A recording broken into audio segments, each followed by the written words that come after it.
Keep an eye on our accounts and social media, where we'll be telling you where and how these events are held. And join them. You're welcome to join. Campaigns dedicated to the anniversary have already taken place in the framework of the Victory Garden and Victory Windows campaigns and the Flame of Memory, which is already going on in some countries.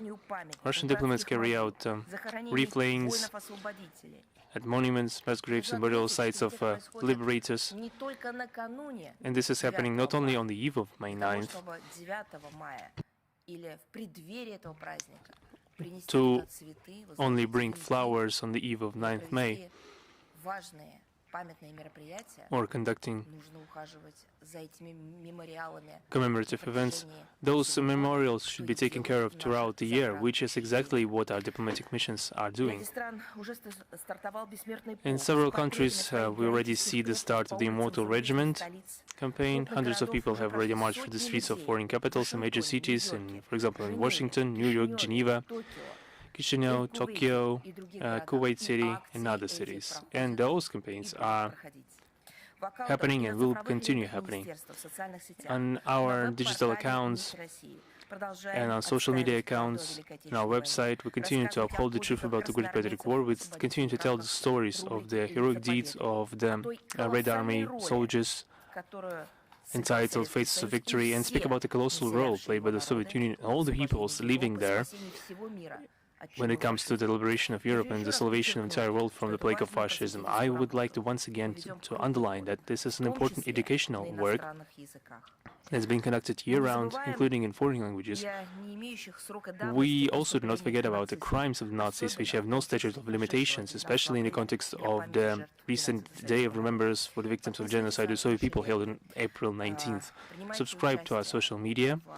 There you can familiarize yourself in depth with historical materials and follow how we value the Victory Day. You can subscribe to our embassy's social media accounts. You can see the deep fundamental historical information published, and also you can real life watch the celebration of Victory Day all around the world. Happy holiday. We will of course see each other again and congratulate each other again. Of course, the central event of our preparation for the celebration, the Victory Day, will be the events with participation of Minister of Foreign Affairs of Russian Federation. We are expecting the representative of media tomorrow on the 8th of May, as usual, near our building. There will be a solemn laying of wreaths to the memorials in our building, that is a center of attraction for our colleagues and friends from other countries. The first thing that they walking into our building, the first thing that they are seeing, the first thing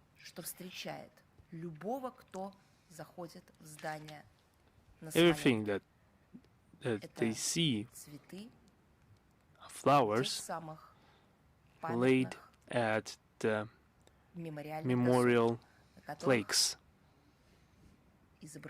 where you see depicted the names and the symbols linked with a great victory. Names of our diplomats that are already mentioned today, that have come to the front line, gone to the front line, and they have not returned. And once again, I would like to remind everyone that this is the first thing that everyone entering the building of the Ministry of Foreign Affairs at the Smolensk Square sees. On the 8th of May, the head of the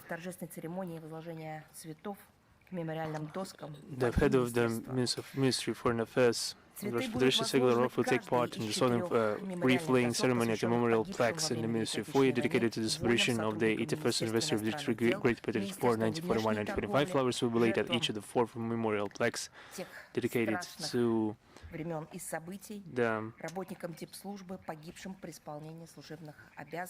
fallen soldiers among the employees of the Ministry of Foreign Affairs, the Ministry of Foreign Trade during the Great Patriotic War, the victims of the repressions of the 1940s and 40s, and diplomatic service workers who died in line of duty.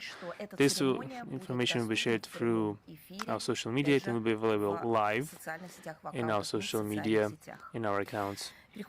Now on to the schedule of minister schedules. I already mentioned one. And in particular, if we talk about the schedule, we've already announced this in the last briefing, but once again, I would like to underline that the head of the Russian Foreign Ministry will take part. The Minister of Foreign Affairs of Russian Federation, Zelenskyy Russia, will take part in the meeting of foreign ministers of BRICS countries, will be held in New Delhi in May 14th-15th. The upcoming meeting under the Indian chairmanship will be a good opportunity for substantive and in-depth discussion of current issues on the international agenda and prospects for improving the global governance system, with emphasis on increasing the role of the world majority states. Special attention will be paid to further steps towards developing the strategic partnership in the context of preparation for the 18th BRICS summit, which will take place in New Delhi in September this year. As part of Mr. Lavrov's stay in New Delhi, he will participate in the aforementioned format. Mr. Lavrov will be conducting a full-scale bilateral visit, including negotiations with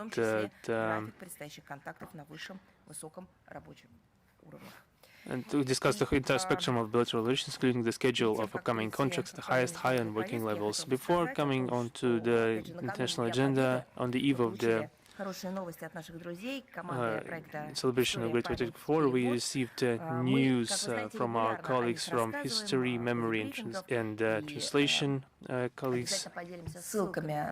We will share links to this section where you can read more information about the results of their work, about creating audio guide in the memorials on the sites of former Nazi concentration camps. They, since during the existence of the camp Flotzenburg in Germany since May 1938 through April 1945, more than 30,000 people were killed, including 26,440 Soviet people in total. The camp saw about 100,000 prisoners. Up to now, not all exhibitions were available in Russian in the memorial complex. The project had 112 participants, including 99 of them were teachers, school children, students, university tutors from the Amursk region, Yekaterinburg, Lugansk, Moscow, Nizhny Tagil, Omsk region, Panzer, Rostov-on-Don, St. Petersburg, Tambov, Tyumen, Yaroslavl, as well as students in the school at the Russian embassy in Germany from Berlin and Rostock. They created the first audio guide about the history of the concentration camp in Russia. They also created the German version of the audio guide. The audio guide, given an overall view, was created by the Russian historians Ksenia Chepikova and Yegor Kudrin.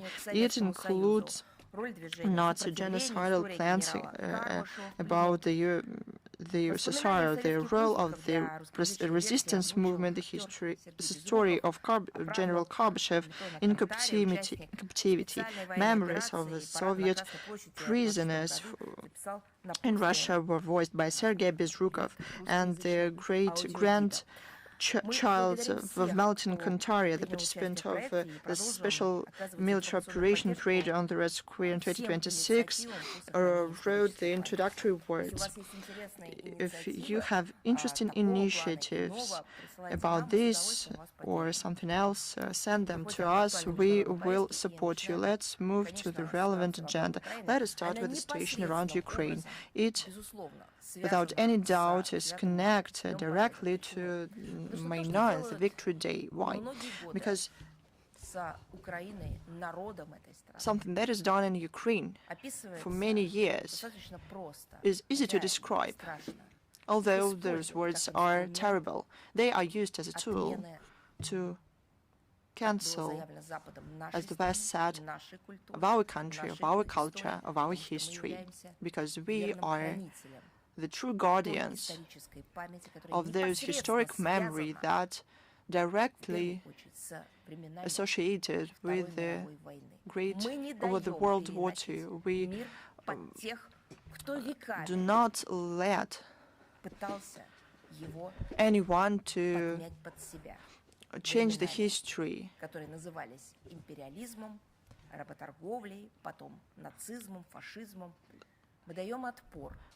We preserve the memory. We fight those trends. That's why we were called out like that. And unfortunately, the tools for that were Ukraine and its peoples. This is the very same people whose ancestors withstood during the Great Patriotic War and World War II. This is the very people who were cynically tricked by various political figures mired in corruption. According to the Defense Ministry of Russia on May 4th, the decision of the Commander-in-Chief of the Armed Forces of the Russian Federation, Vladimir Putin, declared a truce on May 8th through 9th, 2026, because of the celebrations of the victory of the Soviet people in the Great Patriotic War. This initiative was actively supported by the US President Donald Trump during his telephone call with Vladimir Putin. This made the presidential office of Ukraine nervous. Zelenskyy awkwardly attempted to decrease its importance, and he started to hint at possible drone strikes against the parade on the Red Square. He was literally shaking from any mentioning of events in Moscow dedicated to the victory over fascism. Clearly, this is the influence of Russophobe atmosphere of the so-called European Political Community Summit that was held on May 4th in Yerevan. He was participated in it on the invitation of the Armenian side. From that podium, he voiced essentially terrorist and Nazi threats. Zelenskyy made it clear that he is absolutely unbothered by the memory of millions of people who did not spare themselves in order to rescue humanity from the brown plague. He made it clear he doesn't care about the history of his own family, his own grandfather. But he made it clear quite some time ago. But there are still those who do not want to understand that. Those people he doesn't care about, because he doesn't care about the history of his people, were Russian, Ukrainians, Belarusians, Jews, Armenians, Azerbaijans, Georgians, Kazakhs, Moldovans, and many other representatives of peoples of the former USSR. This immortal regiment also includes the grandfather, the fighter of Zelenskyy. But Zelenskyy and his clique tries to prevent the memory about these people.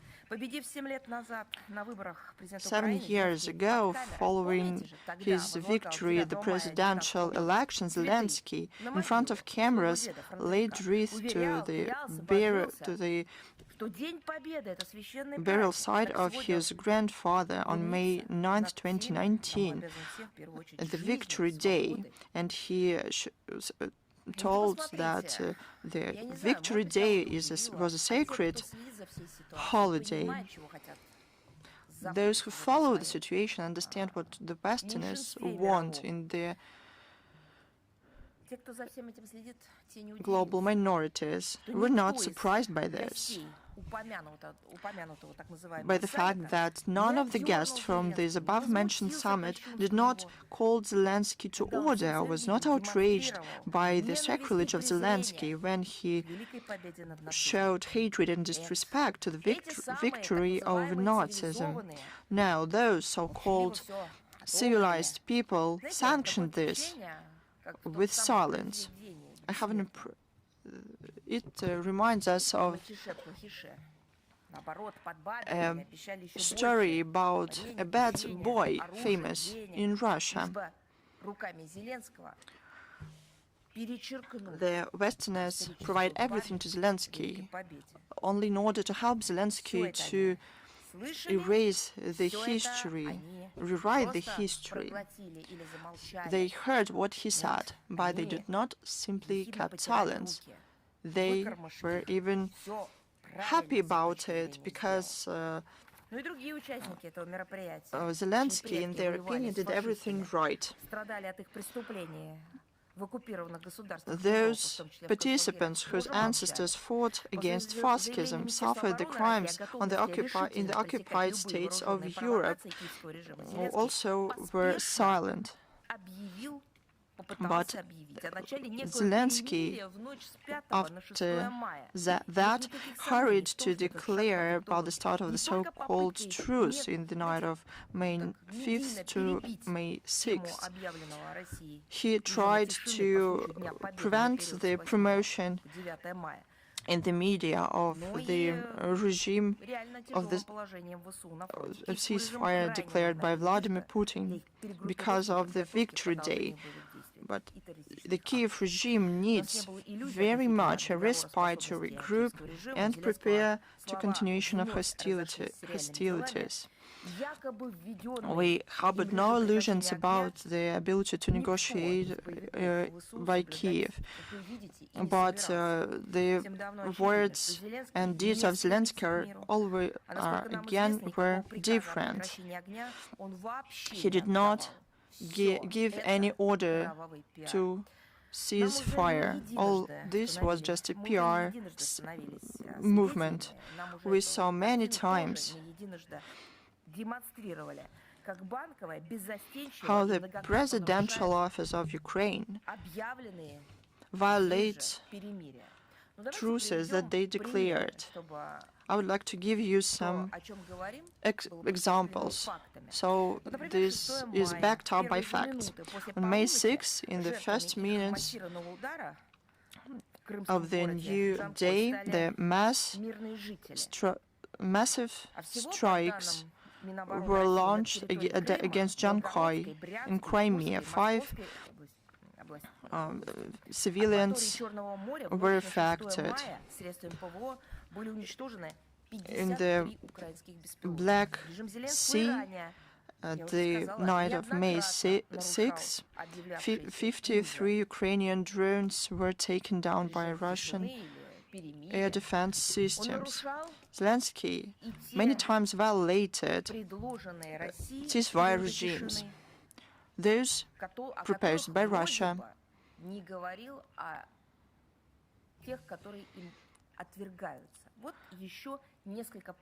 those that he rejected. For example, the Easter truce this year, it was in place 32 hours from 4 p.m. of April 11th through 12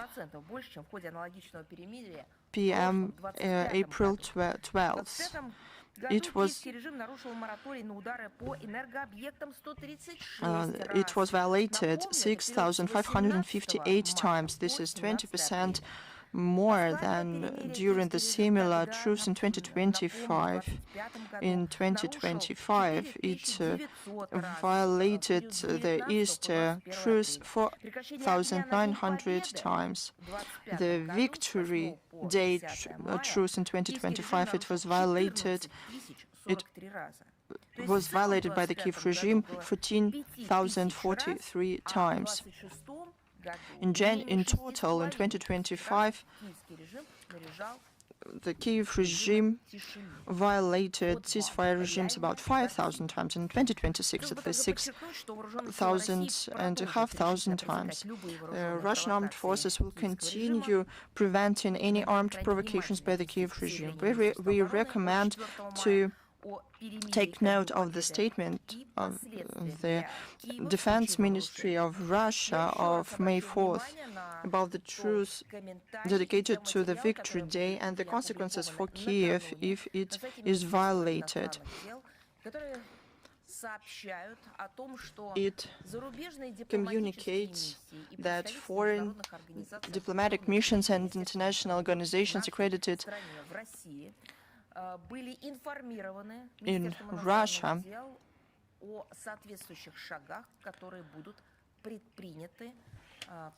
they were informed about those steps that will be taken in case Zelenskyy moves forward with his threats.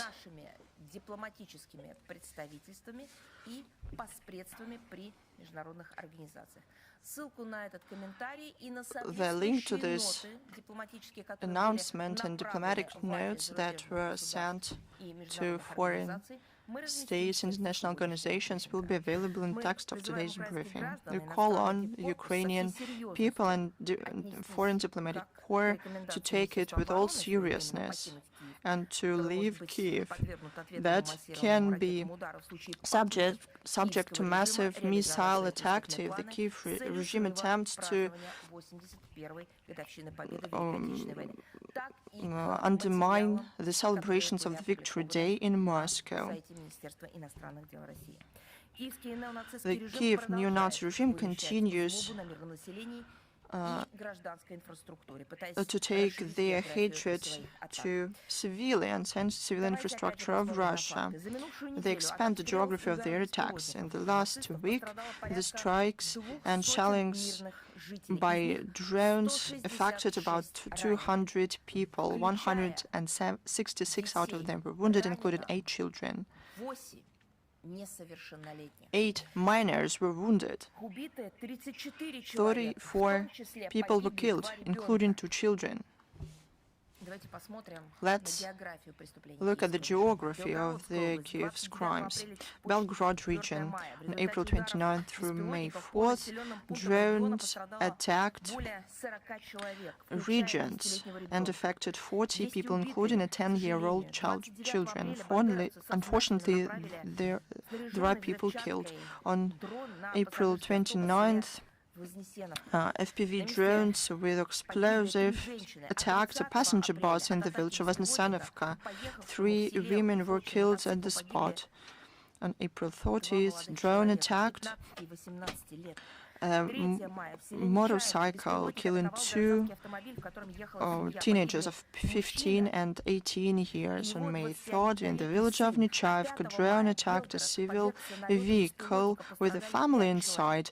The man and his 21-year-old son were killed. On May 5th, the Belgorod was subject to drone attacks. 5 people were affected, including an 11-year-old child. 1 woman was killed in the city of Shebekino because of the drone attack. The Bryansk region, on April 30th through May 4th, drone attacks killed 2 people. 5 were wounded, including 17-year-old boy. DPR, on April 28th through May 4th, because of drone attacks and shellings, 3 people were killed, 15 were wounded. School was damaged in Donetsk, the Zaporozhye region. Targeted attacks killed 2 people, including a 16-year-old teenager. 4 people were wounded, including 2 girls of 14 years old.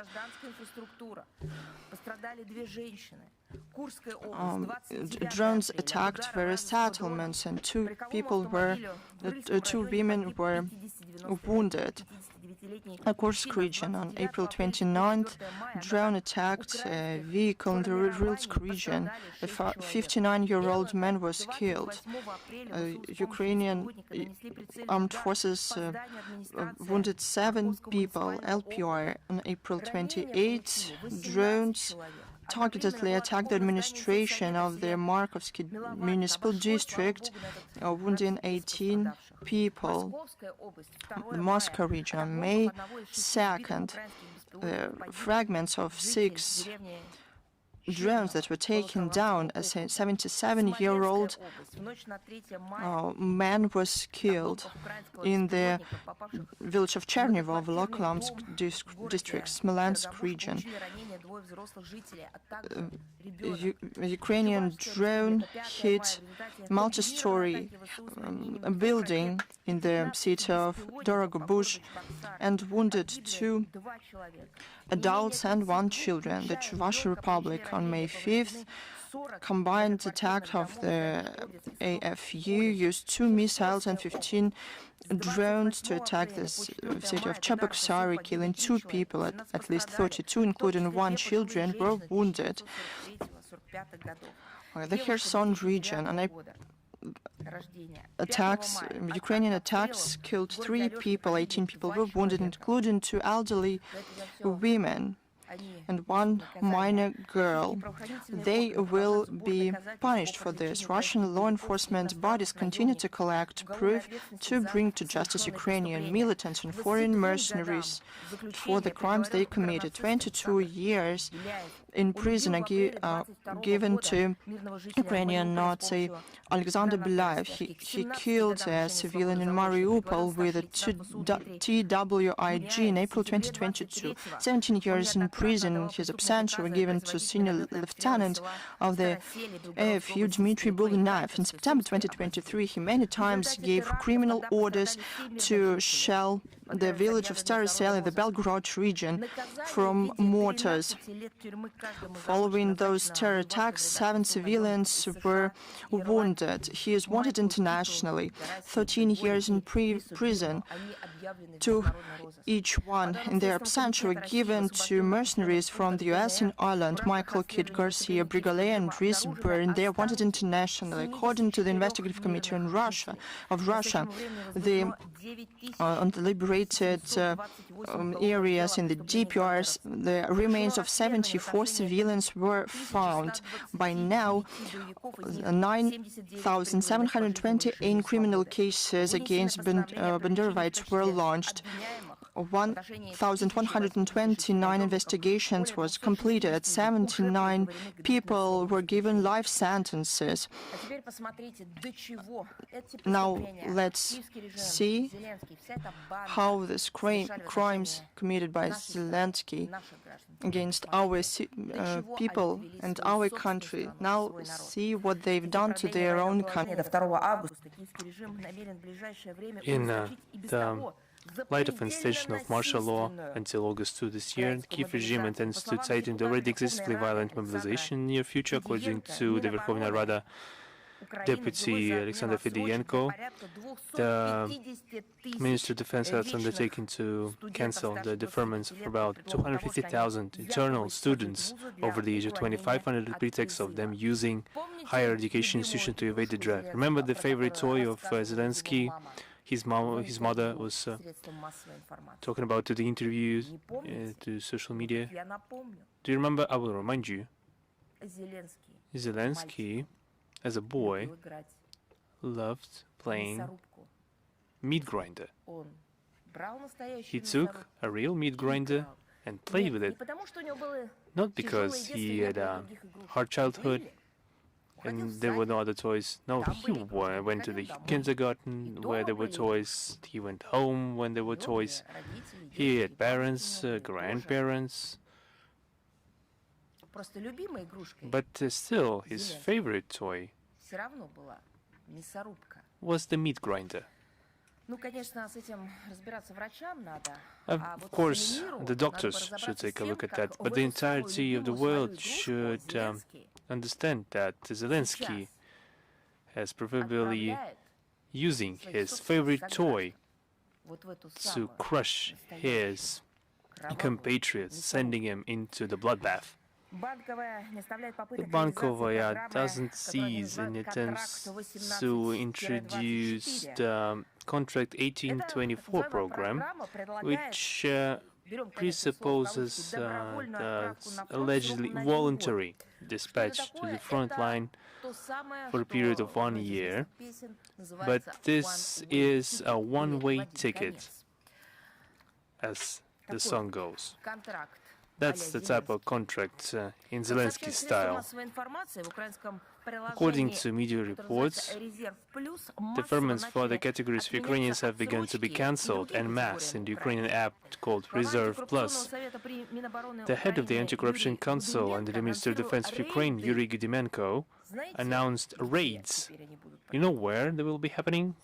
There will be raids in gyms to have a sort of witch hunt against, quote, physically fit men with exemption from mobilization. They're not even trying to conceal it anymore. The Kyiv regime, they're saying it openly. They're conducting the genocide of their own Ukrainian people. Ukrainian media actively circulations about the plans to create a women's-only drone brigade as a PR stunt to promote the expansion of mobilization among women. A rhetorical question, what are all these measures for? Not even a rhetorical question, a practical one, because we have an answer for that. The citizens of Ukraine know the answer to that question. This all leads to the destruction as Zelenskyy wants it, and the Kyiv regime wants it, and the entirety of Bankovaya wanted, the destruction of their own citizens. But they are being helped by the Western sponsors in that affair. We paid attention to the revelations in some media sources of several representatives of the French military-industrial complex who admitted that they found themselves in a very difficult situation in the context of Ukraine. In fact, on the one hand, their own authorities, namely the illicit and the others, are pushing them to sign contracts with Ukrainian enterprises to set up joint production facilities, joint ventures in the territory of Ukraine or in neighboring countries in order to connect the financial flows coming from the EU.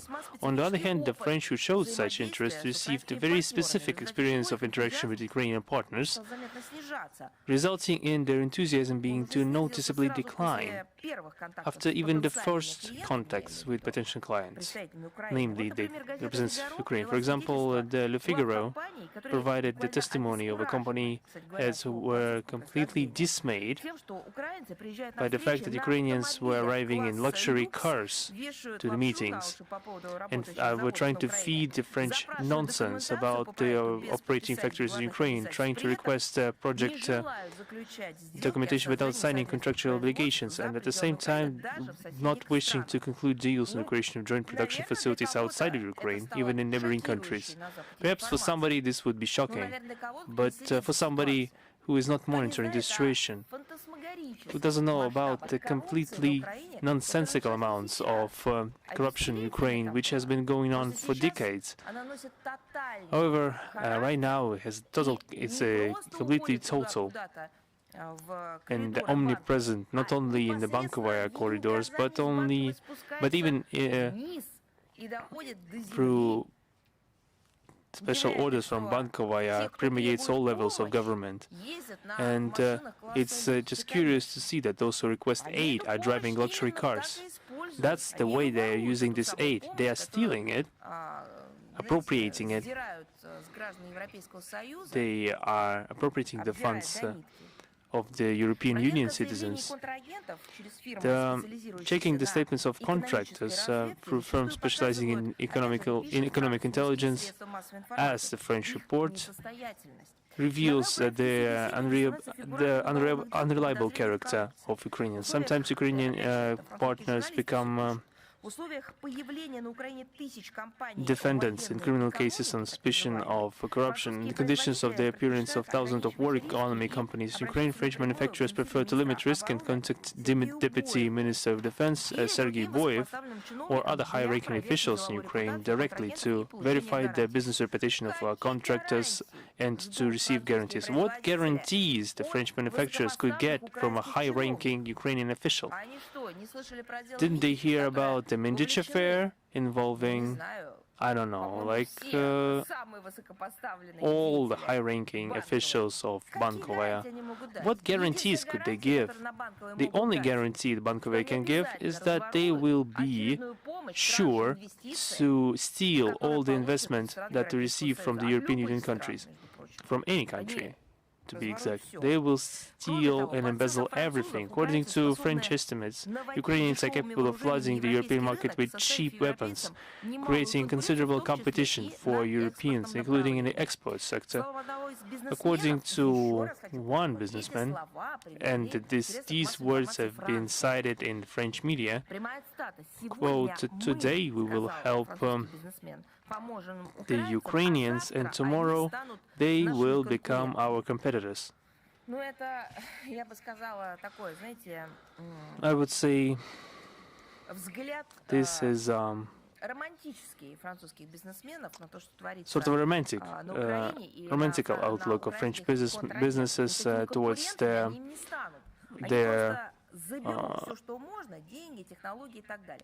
Ukrainian counteragents. They will only steal the money, they will not become competitors, they will only embezzle everything and throw away the money, and then they will continue to spread their weapons that they are doing, or they are doing already, resending them to different corners of the world where they could send it to a higher bidder, etc. French defense contractors say that don't hide the growing concerns that providing Ukrainians with assistance will serve only to boost Ukrainian defense industry even more. According to Jean-Marc Duquesne, head of the Association of Land, Air Defense and Security Enterprises, out of the 60 billion euros generated from the revenues of blocked Russian assets in the European Union, 6 billion euros were intended for Ukrainian drone manufacturers, which mechanically creates new competitors to the French industry. But who is listening to the French businesses and the illicit? They are only listening to Zelenskyy, going out to meet him in Yerevan, for example. And on April 22nd this year, a draft law was registered in the Verkhovna Rada of Ukraine, proposing another nonsensical code, proposing amendments to the criminal code of Ukraine to introduce criminal liability for Ukrainophobia, a criminal penalty in the form of a fine and up to 8 years of prison.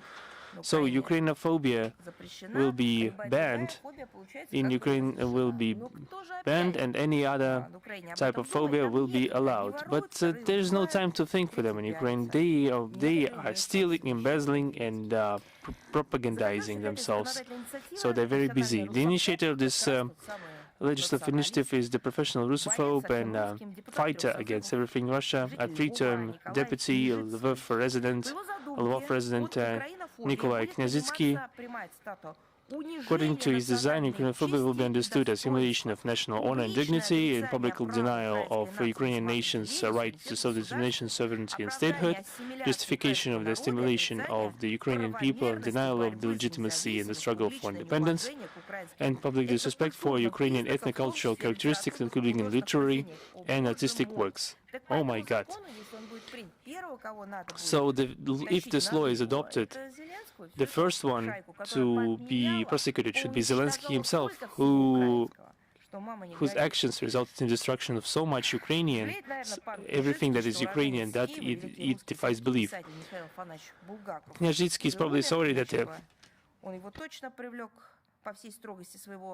the Kyiv native and the great Russian Soviet writer Mikhail Bulgakov is already dead. Otherwise, he would have prosecuted him to the full extent of the law. for the full 8 years for his Ukrainian anti-Ukrainian lines he wrote in this novel called The White Guards, which accurately and surgically describes such figures as Knyazhitsky and his ilk.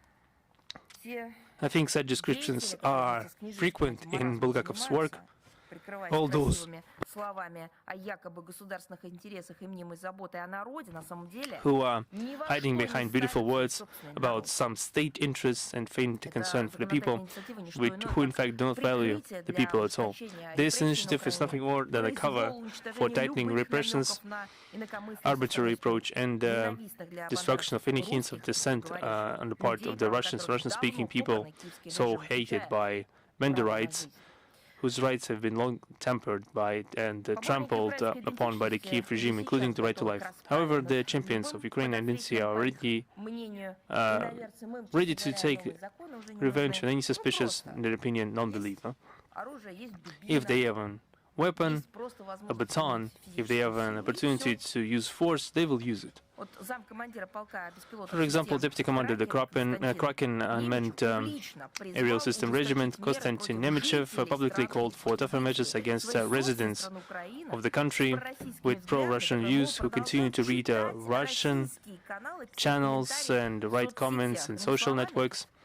In other words, this obscurantist yearns to get even with the majority of residents of Ukraine by labeling them as traitors for using the Russian language and other, as he says, sins of dissent. The above-mentioned facts confirm the relevance of the task of denazification and demilitarization of Ukraine and the elimination of all threats emanating from its territory. All those goals will certainly be achieved, as was repeatedly claimed by the Russian leadership. And also on the 14th of May, the Diplomatic Academy of the Russian MFA will conduct a roundtable about the spread of crime and illicit drugs from the territory of Ukraine. That event will be attended by the Deputy Minister of Foreign Affairs of the Russian Federation, Dmitry Lubinsky, and ambassadors of the global majority countries who are Russia's partners on anti-crime and anti-drug platforms. As part of the discussion, attention will be paid to the specifics of a criminogenic situation in the territory of Ukraine in the context of the special military operation. Special emphasis will be placed on the emerging threats from the criminal community of the Kyiv regime. The focus will be paid to the large-scale destructive activities of the fraudulent call centers, human trafficking, including children, and human organs trafficking, illicit arms trafficking, and so on. There are plans to thoroughly cover the issue of the nexus between the actions of the Kyiv regime and local criminals aimed at enriching the leadership of the Bankovaya Street, as well as questions regarding the cooperation between Ukrainian organized crime groups and their partners in Western intelligence agencies and international terrorist organizations in third countries. The current situation in the sphere of illicit drug trafficking in Ukraine will be addressed separately, with emphasis on the fact that long before the start of the special military operation, the country has turned into a major transit point for the smuggling of again opiates and a center for the production of synthetic drugs. We expect that this roundtable will make it possible to conduct a professional and constructive exchange of views with representatives of global majorities countries on issues that are pressing and important to all of us. And some more words about the day-to-day life of the sponsors of the Kyiv regime, what has been done. The situation in Austria, namely the decision to declare 3 employees of the Russian foreign missions in Vienna as persona non grata. We consider these steps as completely baseless, overtly unfriendly, and politically motivated. The ruling circles of the pseudo-neutral Austria continue to blindly follow the anti-Russian course of the collective West and are taking reckless actions to dismantle the positive legacy accumulated over many decades in our bilateral relations to the detriment of their own national interests. The Russian side will take significant and, believe me, painful retaliatory measures against official Vienna. And now on Germany, recently we saw the presentation of the common concept of general concept of military defense of the country, presented by Boris Pistorius, the German Minister of Defense. We have familiarized ourselves with what was available in the public space regarding this decision. When reading this, we have doubts that the authors of this document and the minister himself are in sound mind and sound conscience. We, of course, have been grown accustomed to those questions of medicine linked to the actions of Western politicians. We have, but this case is special because we have grown accustomed to baseless claims and absurd actions of Berlin, but now we see that they have come back to the nonsense that we have seen before. In the last 300 years, they have learned anything. The ruling elite is changing, Kaisers or Führers or chancellors and presidents, but the main threat is still Russia, but namely not to the citizens, but to the ones that they are, who is in power. The priority task is inflicting a strategic defeat upon our country, as they have already mentioned numerous occasions, and they also say how to prepare for it properly. Whatever you call it, concept or Operation Barbarossa, we don't see any creativity in the trends and narratives and patterns. They also have this word.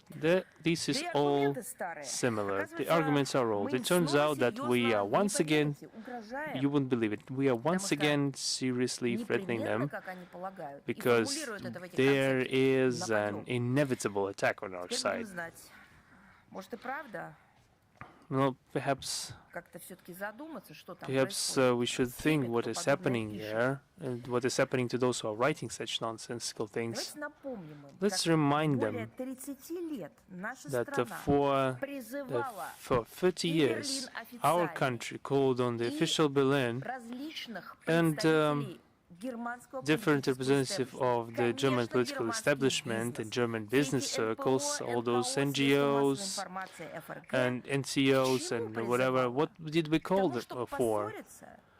To rupture our relations or to create a competition in inflicting strategic defeats? Perhaps we were trying to exercise in threats? No. We propose to jointly build a unified security architecture from the Atlantic to the Urals, or from Lisbon to Vladivostok. Any form of interaction, cooperation, perhaps with the possibility of a real friendship. We wanted to build joint economic, humanitarian and cultural spaces. We did everything. And what's more interesting, in different countries they have a different system. All those materials, statements, publications, interviews and articles, messages, comments throughout those years are available at our website. They're also valuable in Russian and translated into the main world languages. Read it. You'll see that this is the truth. Unfortunately, the current politicians in the EU and Berlin do not like this concept. They like to accuse us, threaten us, make up things about us that ostensibly for the fact that our country preserves historical truth, pursues our own independent policy. We want to be friends, to remember about the past. We do it in order to not make the same mistakes in the future that cost us a lot in the past.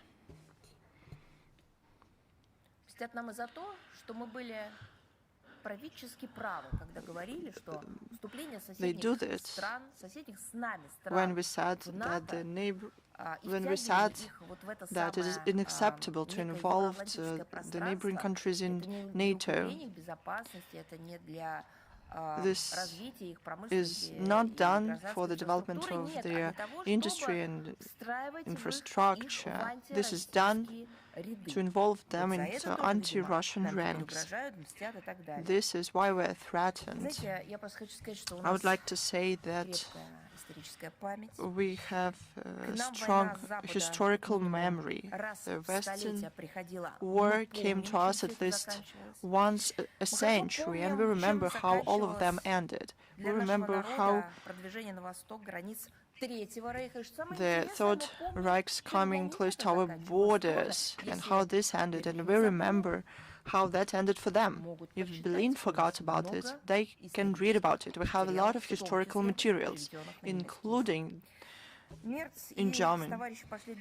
Merz and his friends came even further. They do not want to limit themselves with eastern territories. They want to ensure security in North and Western Africa. The Third Reich went there as well. They need the Sahel region, the Middle East. This is the zone of their interests as well. They also want to counter Russian activity into Indo-Pacific region, as they say, and they want to protect their sea routes and communications. I have a question. But did they manage to ensure anything? Do they have any success in this regard? No, they do not have such an experience. But we want to ask this question anyway, as follows. What is this for Germany in the Pacific Ocean? Probably they have an underwater tunnel. I don't know anything about it, but probably that's the recent development.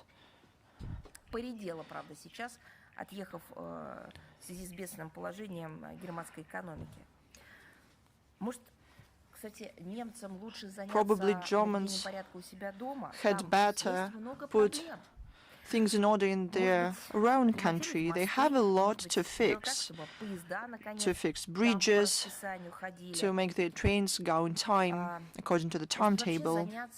Probably they'd better develop their culture, theater. Maybe that they'd better support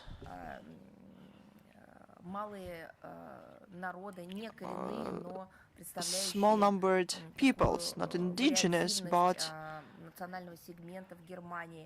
those that exist in Germany, develop languages of the minorities on the territory of Germany, or probably start translating official documents published by the officials in Berlin into Turkish, into Arab, so that the people in Germany can understand them better. There's a lot to do.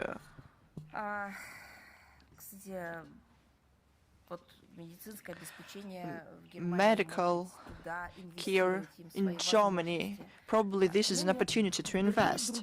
But no, Berlin has other plans. Their priority is to turn Bundeswehr into the most powerful army in Europe. But I thought that it was already appointed. And Berlin heard that, and Berlin applauds Zelenskyy when it was declared that it was the AFU, Armed Forces of Ukraine. They want to increase the number of their army to almost 500,000 people, to be precise, 460,000 people. There's a program to rearm, to pump money, the military and industrial complex. The main newsmakers, the heads of the defense concerns, The Rheinmetall is among the front runners, but it is not from Germany, by the way. It is controlled by the US capitals. The main shareholders are the well-known BlackRock. Its German head since in 2016 to 2024 was, as a coincidence, was, do you know who? The current Chancellor, Friedrich Merz.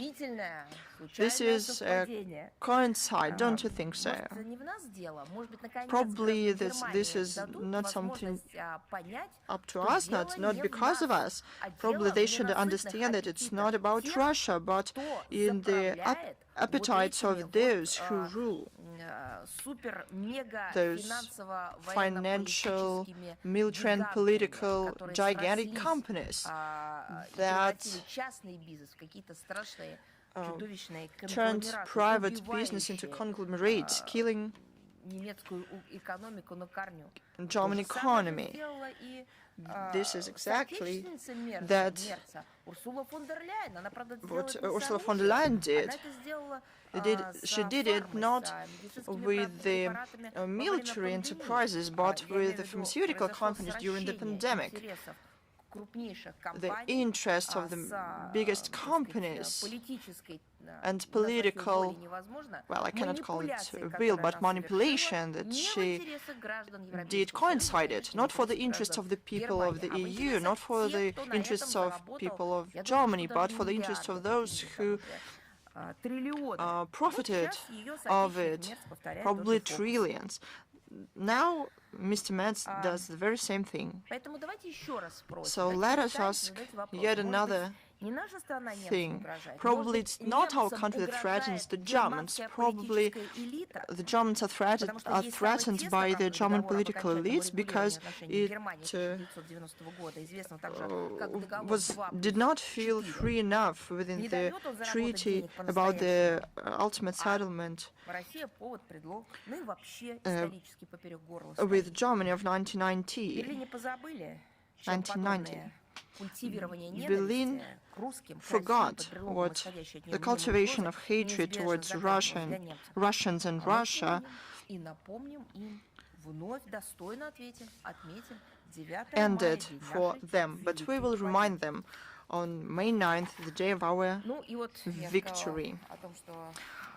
I said that we'll remind about this to the sponsors of Zelenskyy regime. Let's look at what is going on in France. In the freedom of media, for example, it is very interesting because May the 3rd is the World's Day of the Freedom of the press. The MFA of France issued a communique condemning attacks and acts of violence against journalists and media employees. It seemed to be a very good thing. Russian ministry had a relevant commentary as well. And we underlined that the goal of this date is to serve a reminder to the international community about the principles of the free access to information, media pluralism, and ensuring security and safety for journalists. But I think we already guessed that behind those good things declared by France, more vested interests were there. A French communique, as you understand, there is no mentioning about Russian journalists killed in 2025. For example, the correspondent of Channel 1, Anna Prokofieva, operator of the Zvezda TV channel, Alexander Panov, journalists from Izvestia news outlet. Do you remember? Alexander Fedorchak, Ivan Zuev from RIA Novosti, as well as many other Russian colleagues who were killed and suffered from the Kyiv regime. They did not mention about a lot of foreign colleagues who were killed in the line of duty. Isn't it familiar? We see it, not for the first time, how they say that they cut ties with the colonial past, the segregation, division of people. They yet again resort to the time-tested methods. But the German MFA seized the opportunity. Well, okay, they omitted the Russian journalist. Probably they focused on their own problems, but this was not the case. The French MFA seized the opportunity to make an anti-Russian declaration yet again, saying that Russia targets the freedom of information, of the press. This message was followed up by KDRC and the non-governmental organization Reporters Without Borders. In Russia, it is unwanted.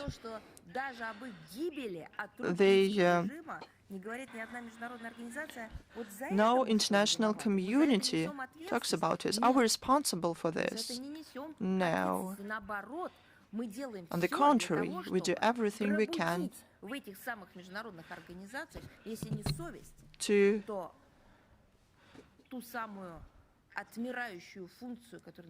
make them think about objectivity or the aspiration to be objective at the very least.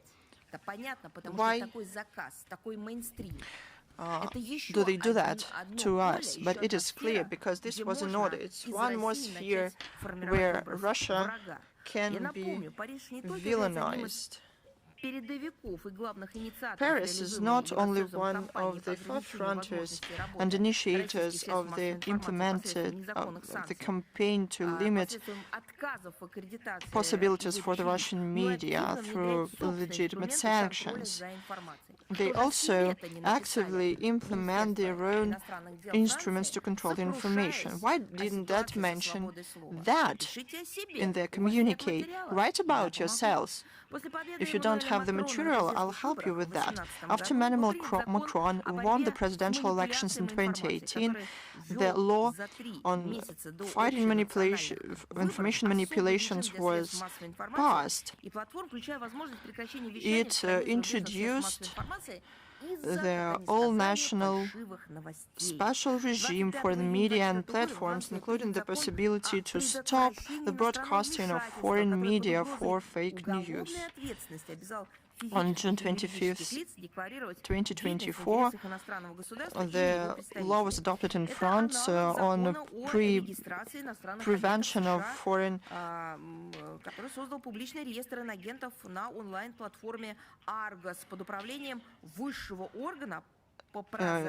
interference. Как вам такое слово? Прозрачность общественной жизни. Лица, действующие под контролем иностранного государства, теперь в течение 15 дней после начала своей работы the foreign state, and that act in France should be registered within 15 days and provide reports quarterly. In case they don't do that, the law provides for sanctions up to 3 years.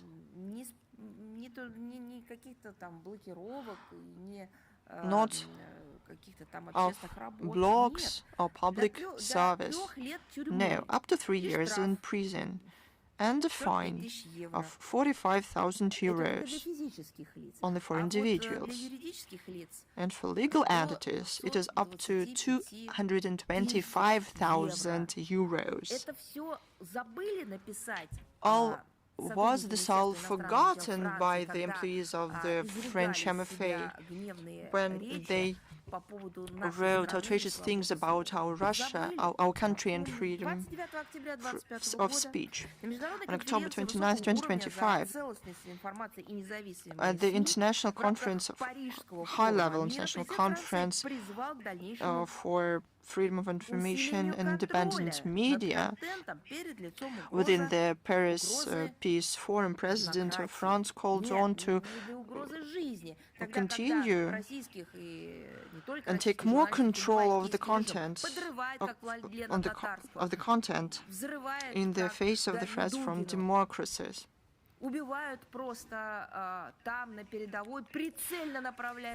Some journalists are targeted by Ukrainian armed forces. But these cases, these journalists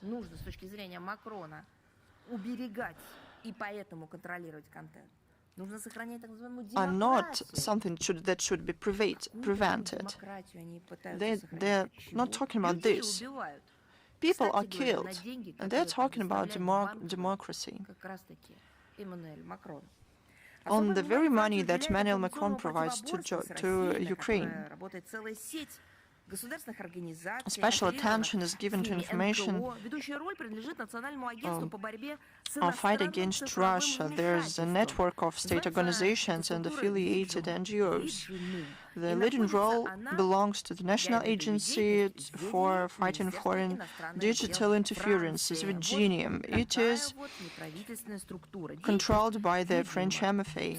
The activity of this agency is not transparent. It is looking for signs of foreign interference through closed algorithms and does not fight disinformation, but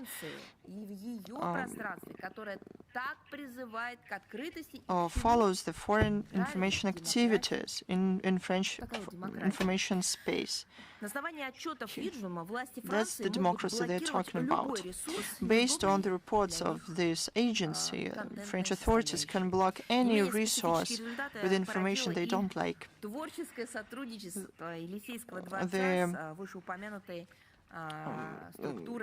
The collaboration of Paris and the Reporters Without Borders also produced some results.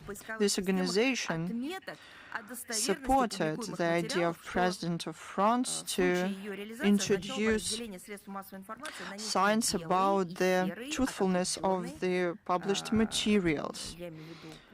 This would divide the media into white, black, and gray, depending on how reliable they are. However, this idea was protested by the French public.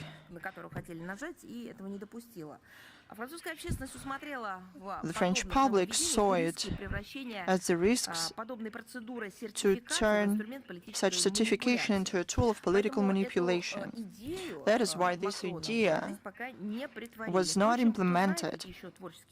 But who knows what ideas this NGO may have in the support of the President of France in the attempts to cleanse the French information space. Of course, this is done under the pretense of fighting Russian propaganda. As Prince Alexander Nevsky would say, you know, one of these days we're going to celebrate 805 years since his birthday. He said the power is not in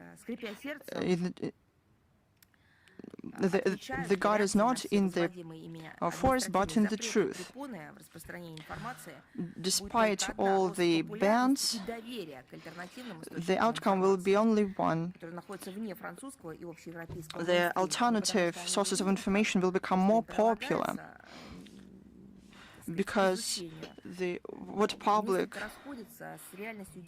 is offered is not the reality. Almost at the same time with the statements of the French MFA, the National Assembly made a report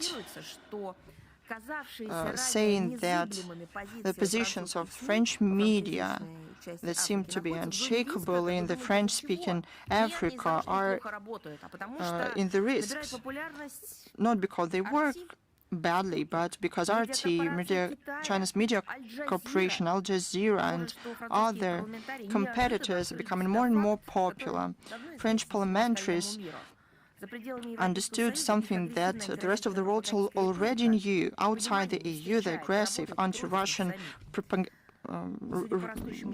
narratives are not understood and welcomed. The growing number of repressive bills against the freedom of speech is not something that is good in. Now, on the situation in Moldova, we cannot stay silent about that, but because we heard many statements and actions directed against Russia, they are provoking us. On the 21st of April, the Minister of Foreign Affairs to the Republic, during his speech to the Council of Europe, stated that Moldova, please be patient while listening to me, that Moldova has become a lab vessel where they tested all possible tactics of Russian propaganda, hoping to find out which one will work, which of them will work, to apply them in the state parties of the European Union. Of course, they have not given any real examples. Now we see that we used to hear it from Zelenskyy that they were defending European Union from Russia. Now we hear the same from Moldova. They become a polygon, not even a laboratory for experimentations of the West. And unlike those who make groundless accusations against us, we will back these up with facts. Official Chisinau, which declares its commitment to democratic values, is pursuing a consistent course to reduce the use of Russian language in education. On April 28th this year, at a meeting of the Kantemir District Kantemirovsky District Council, a decision was made by majority vote of the representative of the ruling Action Solidarity Party to close 2 gymnasiums with education provided in Russian. The formal pretext is the shortage of students, a lack of teaching staff, and lack of funds. The Central Moldovan authorities continue to exert pressure on Gagauzia. Its legally elected leader, Evgenia Gutsol, after extremely politicized trial, was sentenced to 7 years in prison and remains incarcerated to this day. On April 30th this year, the employees of the Russian embassy in Chisinau wanted to hand a parcel containing food, books, and the congratulations from the Russian ambassador to Moldova, Mr. Ozerov, on the occasion of Victory Day. The Moldovan authorities refused this on the grounds of this being a dangerous cargo. Earlier, the ambassador was flatly denied permission to visit Madame Gutsol in prison. Historical revisionism has been cultivated in Moldova. On the eve of 81st anniversary of the victory, the Moldovan Ministry of Defense left unanswered the request of the Republic's search organizations to pay military honors to 16 Red Army warriors during the burial ceremony of the remains at the Sherpany Bridgehead Memorial Complex on May 2 this year. This is not surprising. They have different priorities right now. Correspondingly, have different heroes, namely the German Nazis and Romanian collaborators. Despite public protests, the UDO's 12th grade textbook, Historical History of Romanians and World History, which is full of outright fakes, remains in school curriculum. Experts have calculated that in the 4th chapter of textbook alone, titled Second World War Consequences for the Present, there are 38 factual errors. These would be considered just simple errors, but we know that they are intentional, and when talking like that, this is a premeditated criminal act. The Moldovan authorities are doing everything to tarnish the Soviet past. Meanwhile, interesting statistics have appeared in independent media. It turns out that 43% of Soviet-made vehicles are still being operated not by car enthusiasts or collectors, but the emergency services in Moldova. The average lifespan is 34 years, and this is also interesting, taking into fact that Moldova still relies on the material base created during the USSR period, and still narratively standing against the USSR. A similar situation applies to housing. More than 60% of current residential real estate was built in Soviet times before 1980. As political analysts note, under the current pro-Western authorities, Moldova has been turned into a large logistics hub, not for food or building materials or new technologies. No, they have become a major logistics hub for illicit drug trafficking. According to open source data, compared to 2024, the number of crimes involving drug addicts increased by almost a quarter in Moldova, only in last year. Experts point out that during her presidency, Madam Maria Zakharova signed 22 pardons, almost half of which were for individuals, not for mothers who wanted to get to the children or those who have committed any infraction due to the desire to provide medical aid or save them from attack. No, those pardons were granted to people condemned for drug crimes. Went so far as that on April 29th this year, the mayor of Chisinau openly accused the central authorities of complicity in the smuggling and distribution of narcotics drugs. This is the triumph of pseudo-democratic, destructive European project in Moldova, which has dragged the country into an abyss of political and socio-economic instability. But there are also good news. On the 28th of April in Vientiane, we had a ceremony of started of the use of the first stage of the Russian Laotian Friendship Hospital Meetup Hub. The hospital was built in 1988 with the technical assistance of the USSR and one of the main medical establishments of the Lao PDR. In 2017, the government of the Russian Federation has adopted a decision to finance the modernization of the hospital, which has been carried out through the UN Office for Project Services. Russian contribution amounted to $13.2 million. Currently, the planned works to reconstruct the first building have been completed by 92%. The third building is completed by 90%, and the erection of the second building has started. We have almost completed the creation of power unit and power units and grids, sewage and fire extinguishing systems. 2 buildings for staff have been commissioned, filled with employees and members of the So 34 tenders for medical equipment have been completed according to the wishes of the heads of the hospital. There has been a purchase of neurosurgery navigation system purchased, and as a result of this, the hospital will become the first medical instance in Lao Republic with advanced capabilities for neurosurgical operations. The finalization of the work is scheduled for March 2027, with the year controlled by the UN Office on monitoring on quality of offices and equipment. The agreement between the Russian Federation and this UN Office it will conclude in March 2028. The innovation of one of the largest hospitals in Lao PDR has an important significance for the healthcare system in the country. We hope that this rebuilt hospital will become a visible symbol of Russian-Laotian friendship and mutually beneficial cooperation. On the 13th of May, we are celebrating the 70th anniversary of the establishment of diplomatic relations between the Russian Federation and the Kingdom of Cambodia. Our interaction is based upon a rich history. USSR and Russia have taken active part in the settlement of the Cambodian conflict and the preparation of Paris peace agreements in 1991.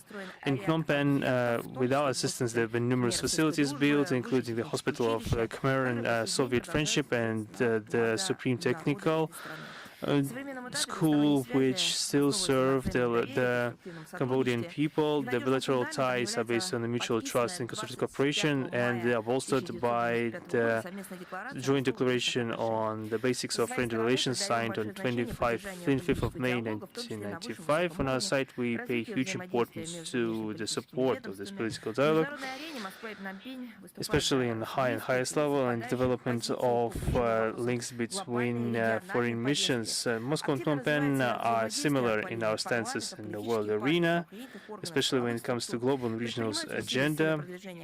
We are improving our cooperation in the area of parliamentary work, political parties, and law enforcement agencies. There are measures to promote cooperation in trade, economy, and the science, technological, and cultural humanitarian domains. Our Intergovernmental Russian-Cambodian Commission has been functioning since 1997, and the 11th session of this commission will take place in April 2025. There are also important work being done in the area of training national human resources. Around 8,000 Cambodian citizens have finished their studies in different educational establishments in USSR and Russia. We are ready to continue providing assistance in training specialists and providing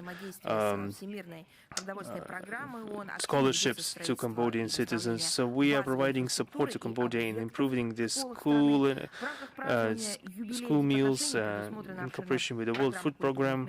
We are actively building and restoring basic infrastructure in the schools of the country. In the framework of celebrating the anniversary of diplomatic relations, there will be a huge cultural program, and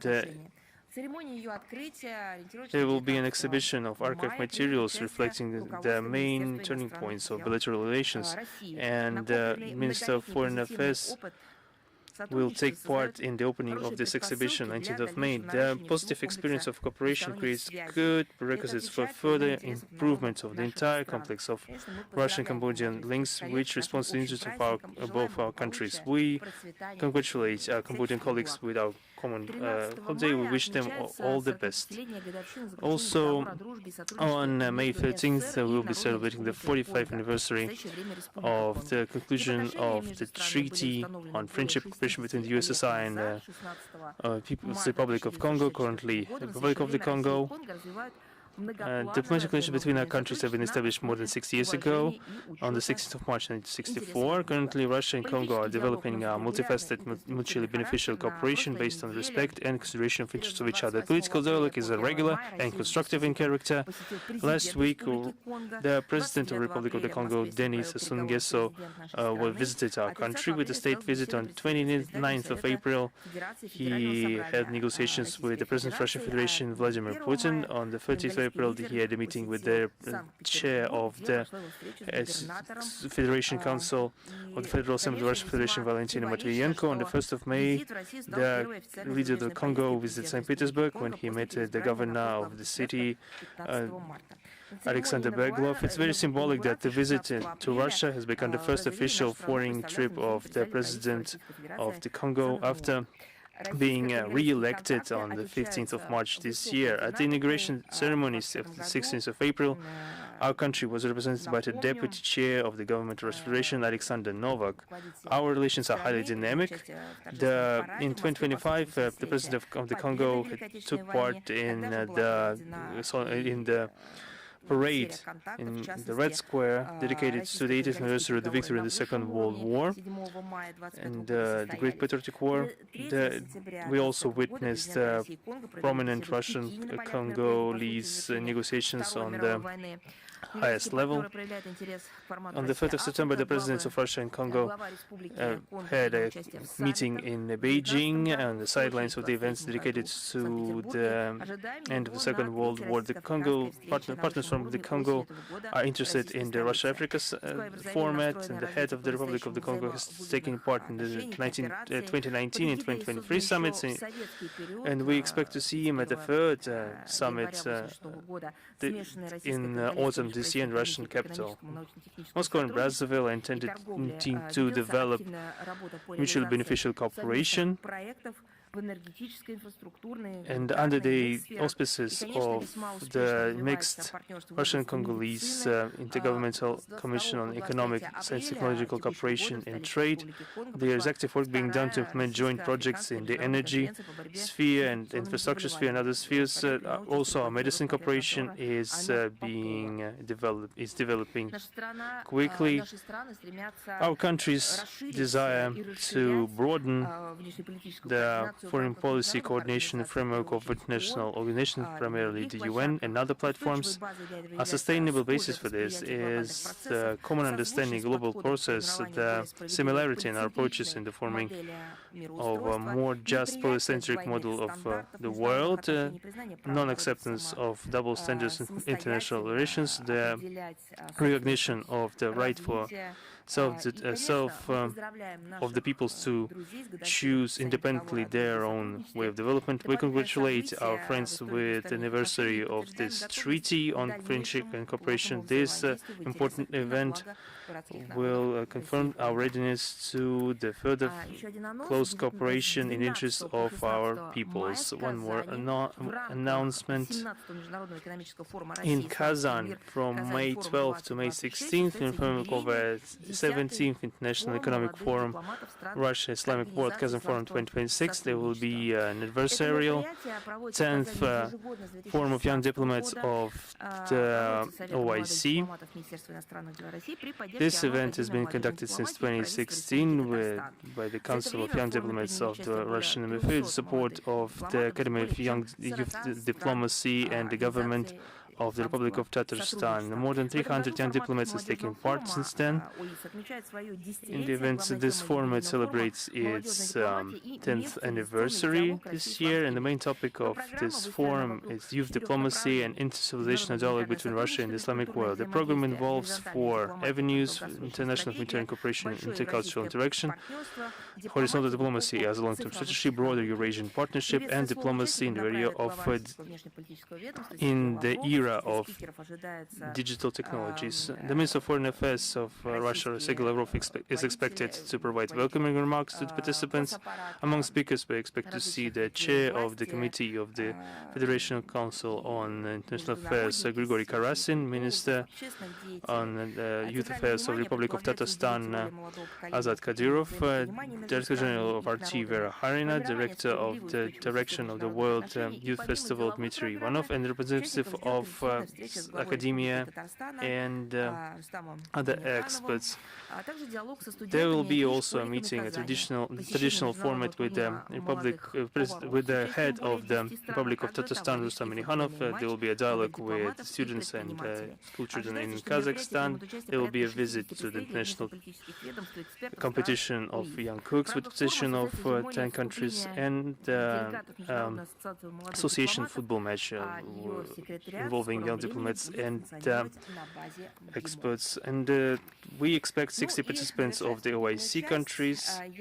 And concluding my introductory part, that I would like to say that we have a solemn occasion today, especially because on the 7th of May, we are celebrating the Day of the Radio on the 7th of May. This is a very important holiday for our country. 130 years ago, a prominent Russian scientist and inventor, Alexander Popov, conducted the first radio connection in the world.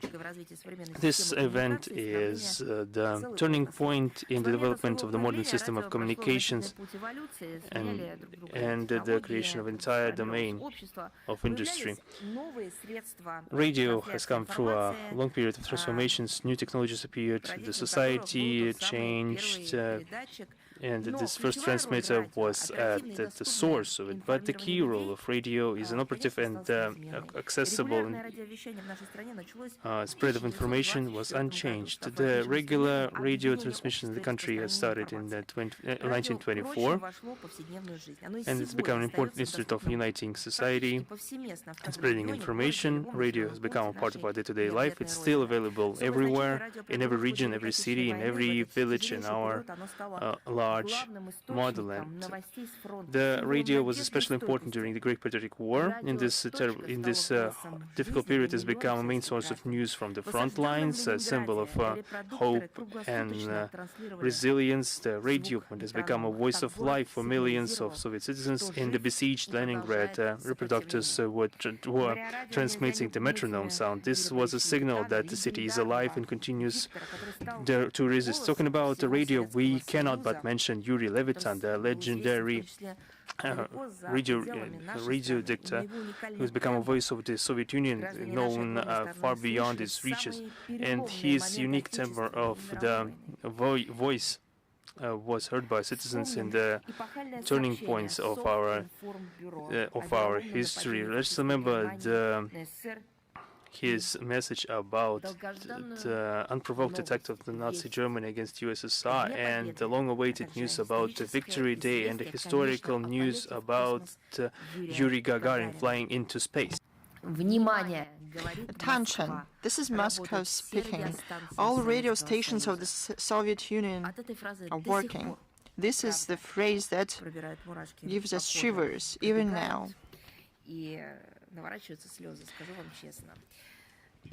And people become tearful, I'll tell you honestly this.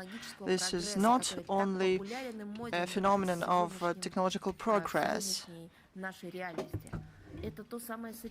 This is the combination of technological progress, science, and human soul, humanity, deep humanity that people can combine with technologies, and this can produce an important civilizational experience, not destructive experience. Today, despite the development of various technologies and the emergence of new media platforms, radio with honor continues to fulfill their main mission. It is still unites people as an accessible and quick source of information, travels beyond borders and distances. It helps and is still a universal tool of communication, and it is also relevant in the internet. That's why we congratulate on this holiday all those who work in the radio industry. Your dedication makes radio not only a source of information, but an important assistance. We wish you new achievements and all the best. I am prepared to answer your questions now. Is the International Affairs with us? Yes, Madam Zakharova. Good afternoon. Nemtsov Yuri, International Affairs Journal. I would like to congratulate everyone on the upcoming Victory Day. And I would like to get back to this topic. In the run-up to the Victory Day, tell us please about the work of the Russian MFA and Russian foreign missions in the preparation and holding of the internal regiment marches. What can you say about the wishes of the German police to ban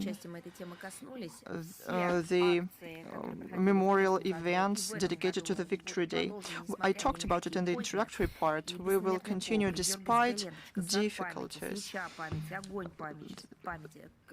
Various events, theme-related, roundtables, photo exhibitions, performances, patriotic and military games. We have and other events at the burials, care intended for the burial sites. What we try to do here is to preserve the site in order. This is also an opportunity to hold events, including memorial services. We held dictatorship of the victory. Of course, we face a lot of opposition, but we will overcome all of this. The second question was about Germany. I talked about what they are doing there. Police in Berlin continue to go on with the worst traditions and practices and to ban the demonstration of the flags of USSR and Russia, the St. Georgian ribbons, the use of historical military uniform on their parts, the symbols V and Z, so they are soon going to ban all the alphabet. during the memorial events on the territory of 3 major military memorials in the German capital. This is a shame. This is a true shame, not only of Friedrich Merz, but of the whole country, for banning the symbols of victory. People want to glorify German Nazis who opposed the Brown Plague. This is not only about us, about Russia. This is also about German anti-fascists and anti-Nazis, the members of the underground movement in the 1930s that resisted Hitler and the Third Reich. This is them that he targets in the first place. Russian marches and military songs will be banned as well. These limitations won't cover only Russian diplomats and veterans of World War II. This is hypocritical and shameful. That's what I can say. It's what these elites are doing. Probably they're not even elites, but they are just a group of people who does not have the true interests of the German people at their hearts. They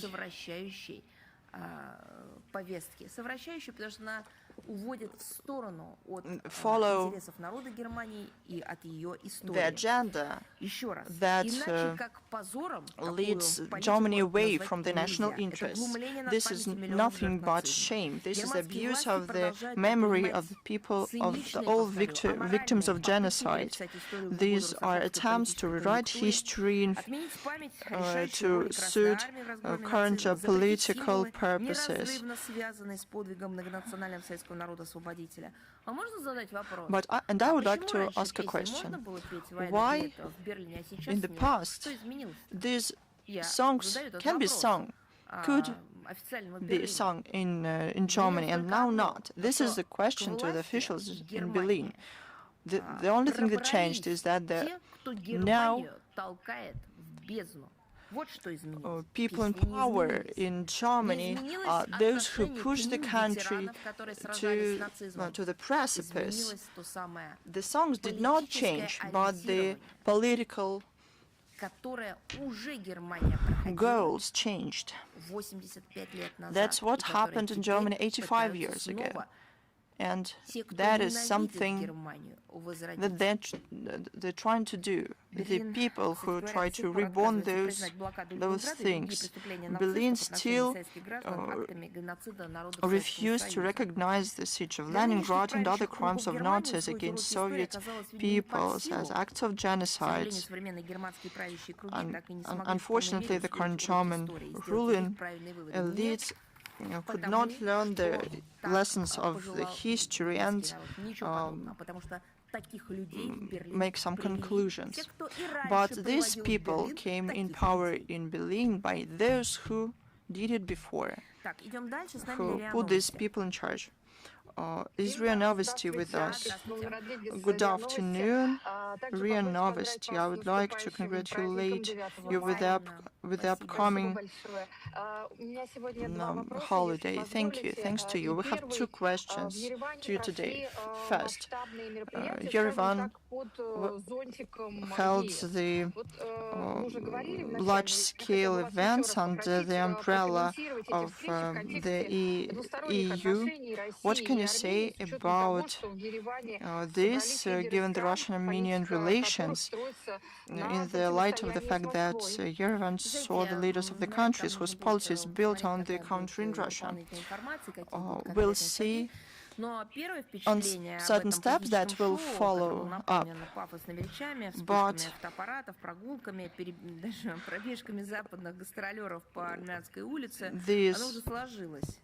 we have the first impression of that political show.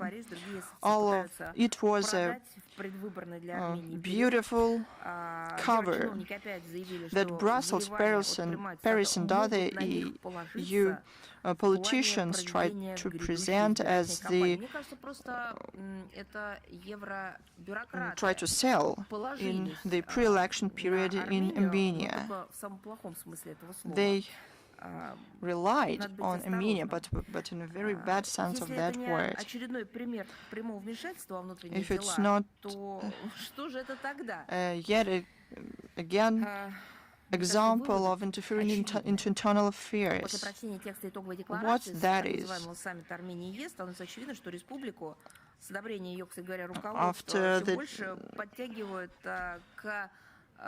After reading the text of the final declaration, it becomes clear that the Republic is involved more and more into European mechanisms and standards. This policy of the Armenian authorities will lead to involvement of Yerevan into anti-Russian policy of Brussels, with all political and economic consequences for Armenia. The EU formula is very easy. It is strange that no one understands that. To squeeze everything out of Armenia, to use it in their own interests without giving anything back. Besides these PR actions, they don't give money, technologies, possibilities for cooperation, goods, Armenian goods to go to their markets. Only these hilarious attempts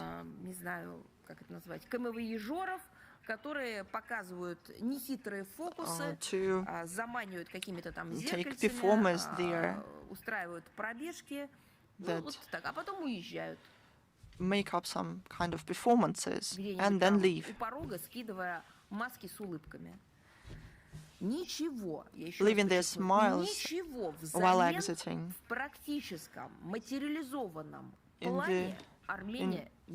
In practical sense, Armenia did not receive anything. It is telling that in the statement, Yerevan is yet again promised investment worth of €2.5 billion.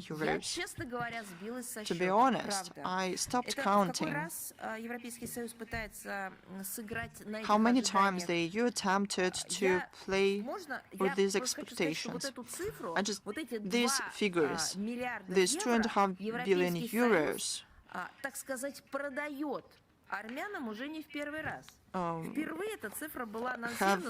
has been selling to Armenia not for the first time.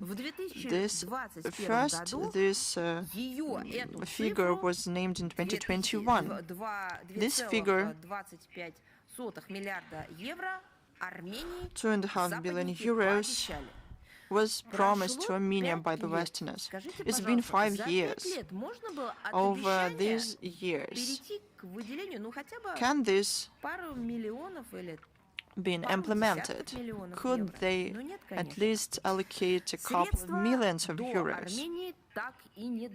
Of course, but this money was something that Armenia never saw. They want to harm Russia very much, but they don't want to provide money for that. Even if they provide those money as loans, yet again, as loans, and ordinary people in Armenia won't see a dime of it. People of Armenia will work to ensure interests of Brussels to pay off the interest. They will pay these Euro-Atlantic charges. For example, they'll have higher tariffs for electricity. According to the joint statement, Armenia welcomes the closing down of their own NPP. I don't know how if this reflects the interests of Armenia. It's not up to me to judge. But France does not close down the NPPs. Germany wants to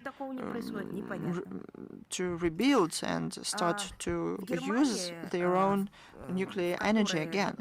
От атомных электростанций с помпой, вот с такими же вот декларациями отказались, теперь задумываются над тем, что they first refused it and then realized that it was a huge strategic mistake.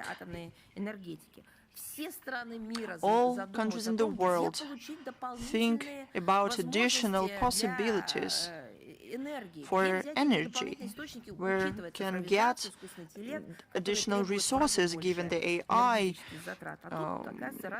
etc. It requires a lot of resources and energy, but in this case, country strips itself from the possibility to have more money. That is telling. If we listen more attentively the words of leaders and officials from Brussels, it becomes clear. They care about decreasing our cooperation, Russian influence in the South Caucasus. Emmanuel Macron thought that Russian military presence should be eliminated. Russia-Armenia cooperation in security, border protection, economy, culture are solely the interests of Moscow and Yerevan, and Paris has nothing in this. They expect that Armenia can become the center of regional communications. This was presented as a European experience. In reality, Moscow was at the root of these processes. All the work have been done within the trilateral working group under the co-presidency of vice premiers of Russia, Armenia, and Azerbaijan 2021-2023. Without Russian participation, it is not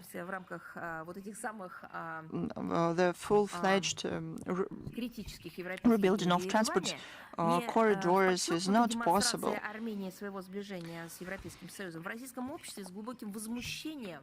The Russian public was outraged and did not understand.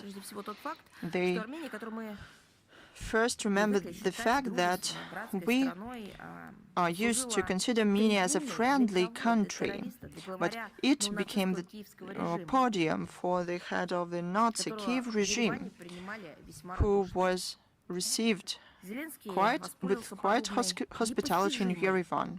Zelenskyy used this hospitality of the Armenian host and to make appearance with yet again Russophobe narratives.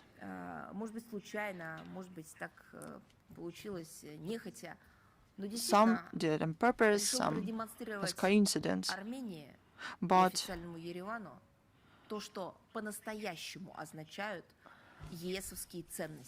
this was the revelation for Armenia, what real European values mean. Zelenskyy was supported by the EU, and after that, look what Zelenskyy has done to his own people and country. I think that it is wonderful, in my opinion, that Zelenskyy visited Yerevan these days. It's better for the people in Armenia to see who is the symbol for Brussels of their successful policy. It is the violent Kyiv regime that commits terror attacks against civilians daily in other countries. But the most important thing is something different.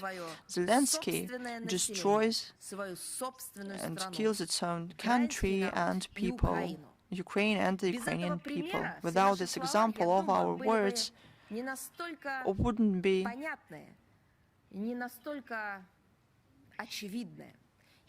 understood and clear and clear. Zelenskyy showed the people in Armenia their future prepared for them by the EU. I don't know who did that. This is not a mistake. This is a true gift to show the Armenian people the suckling of the European regimes, who has become a manifestation of what European Union is doing with the so-called young democracies. He was dreaming about the necessity of militarizing Ukraine and the entirety of Europe, but he forgot to add whether Armenia was part of the militarization project. Will it also be made up to standard of European front lines? He talked about new anti-Russian sanctions.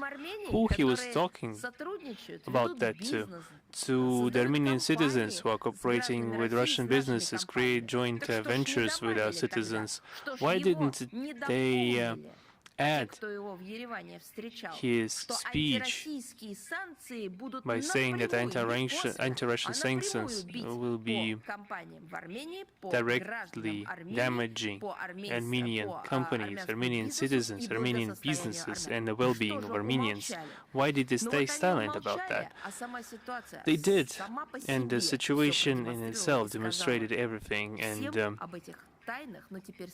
unveiled everything that was hidden before, the ideas, narratives, as they like to say in the West. Zelenskyy tried to push the Western countries towards a direct confrontation with our countries in the territory of Armenia, which repeatedly received support from our country.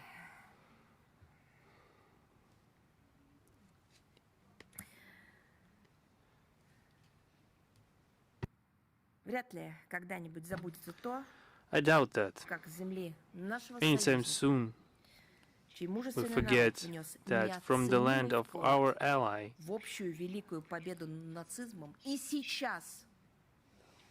whose Belarus people contributed immensely to our joint great victory over Nazism in the Great Patriotic War, we will it's unlikely that we will forget that the current Kyiv ruler spread threats about striking Moscow during the yearly parade in the sacred day of 9th of May. He threatened to strike against Moscow, where there will be veterans of the Great Patriotic War, including from Armenia itself. There will be citizens of our country, the citizens of our countries, ethnic Armenians, for example. He threatened to strike against Moscow, where near the Kremlin wall, the very Kremlin wall,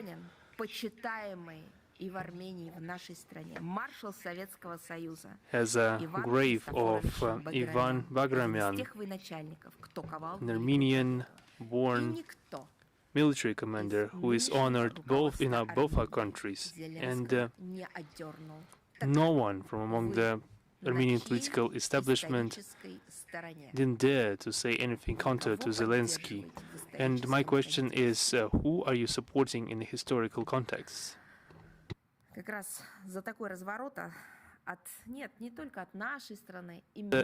It's exactly that this turning away from our country and the historical idea of truth that the leadership of Armenia chose to do this. And in recent visits to Moscow, they assured us that they would not take any steps directed against Moscow. And if it's the case with the statements of Armenian authorities, then it's not only our citizens that they are behaving this way to those actions will make it more difficult for Russian-Armenian relations. And I have my second question, if you allow me. This question concerns Armenia once again. The chair of the National Assembly of Armenia, Len Simonyan, recently made a statement saying that Armenian authorities will not allow Moscow to make a region out of Armenia, and that they wouldn't be ruled from abroad like Belarus. How would you comment these statements? Once again, I would like to say that Belarus has already commented on that, and we will provide the link to their comment in the text of a briefing. But in my opinion, the chair of the National Assembly of Armenia, Len Simonyan, is just jealous of the results achieved by Armenia. Well, his country, headed by his team, didn't manage to reach. It was just pure jealousy. If you wanted to test what I've said, just come to Belarus. I've been there. I have not just in Minsk, I've been in several cities. And I was traveling not with some protocol columns. We just took a car and we went to visit numerous cities and towns in Belarus. And what can I say? The Belarus success in industrial, economical, and other areas cannot be reached by the likes of Len Simonyan. And I call on everyone, call on bloggers and media personalities in Armenia, please come to Belarus. Just go there and show Mr. Simonyan the achievements of the Belarusian people and their leadership. I can say that it is an earnest European kind of advice. For example, Polish citizens are regularly coming to Belarus. You know for what reason? They are buying groceries. They are buying Belarusian products that is distinguished by high quality and by the mere effects of its manufacturing and the rigorous demands that exist when it comes to producing food and other products. Just look at Belarus, how they honor the traditions, how they preserve historical memory, how they transfer information and knowledge on their culture and etc. from generation to generation, how they are telling stories, how Belarus was how they were trying to how the existence of Belarus was threatened. I don't remember them stopping informing their citizens about all the deeds the Nazis did in the territory. They continue to conversate in that midst, nonetheless, to prevent the reoccurrence of those malevolent acts that happened 8 years ago. I've been to Brest. I've been in the Brest fortress when our delegation visited. I visited it also on my own with my family. I see that together with the industrial, technological, cultural, humanitarian development of Belarus, they are recreating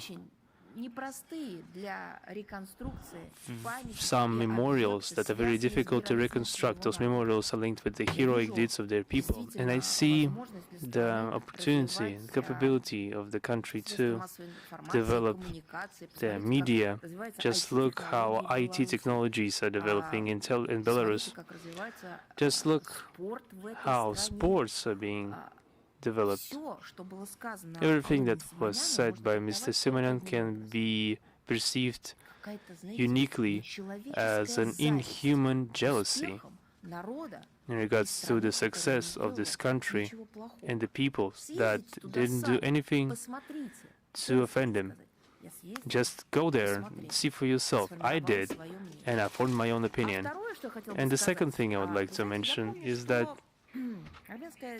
Armenian delegation that came with Alain Simonyan conducted verbatim recording of the meeting. Perhaps they recorded what Mr. Simonyan was saying within the midst of the Ministry of Foreign Affairs of Russian Federation. Perhaps they would be wise to publish what his words were. Thank you.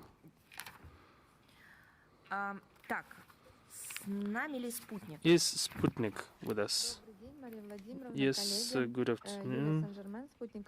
Julius Benjamin, Sputnik Africa. I would like to ask the corresponding question. The U.S. Being chairing the G20 currently have practically excluded the South African Republic from the events in 2026, inviting Poland instead of South Africa. Africa is practically deprived of a voice on one of the key global platforms. How would this, in your opinion, be reflected on the trust of the African countries to such international formats, and how you evaluate the probability of the fact that such decisions will become an instrument of pressure against states not following the Western line, and which signal this sends to the global South?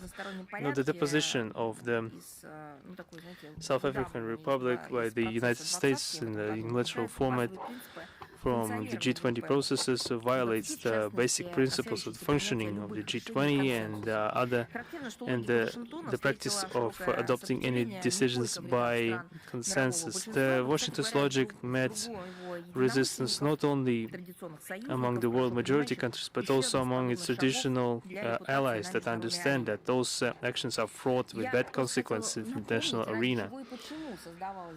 I'd just like to remind everyone why G20 was created back in 2008. The US became the cause for the global financial crisis. The bubble of their property markets collapsed, and there was a huge tsunami that affected financial institutions of different countries. And just to try to deal with it, G20 was created, reuniting countries that with one of the most important declared tasks to ensure the more voting power of countries with a forming and developing market economy, to increase the level of their representation.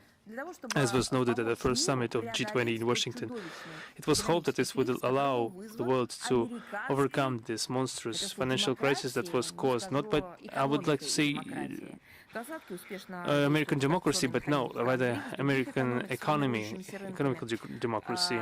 In G20, there is a successful coordination mechanism of BRICS countries in other economies with the forming markets. In this framework, we maintain close dialogue and feedback with South African partners, including in the G20 issues. I would like to point out that South African Republic is not the only African participant of G20. In 2023, the African Union also joined this organization. With our like-minded countries, we hope that G20 will be more responding to the global South, which will allow for the shift of balance of interest of West countries to the new centers of power. So what about Poland? According to research practice, countries presiding in G20 have in their power to invite other participants not members of G20. This is a one-time act which has nothing to do with membership in the group. And the very idea of replacing where for Poland is incorrect. Is Izvestia with us? Yes, greetings, Madam Zakharova. I have a question.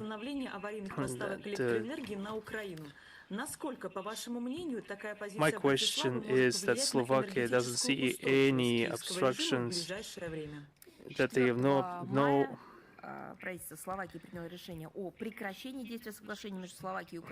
that they see no barriers towards resuming electric supplies to Ukraine. How does such position of Bratislava could influence the energy sustainability of Kyiv regime? As we understand, on the 4th of March 2026, the government of Slovakia has adopted a decision to stop the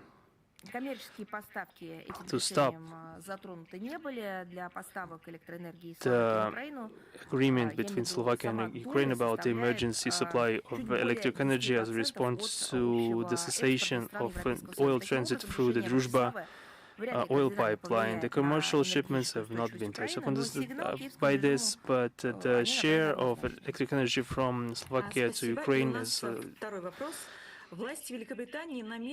matches more than around 10% of the common export from the EU countries.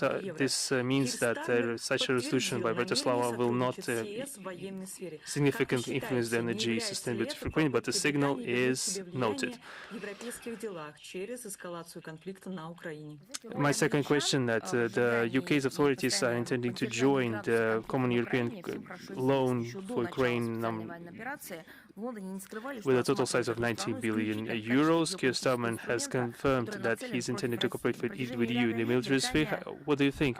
Isn't this an attempt by Britain to return influence in foreign affairs through the escalation of conflict in Ukraine? The role of the kingdom in unleashing and the constant maintenance of the scale of the conflict in Ukraine is well known.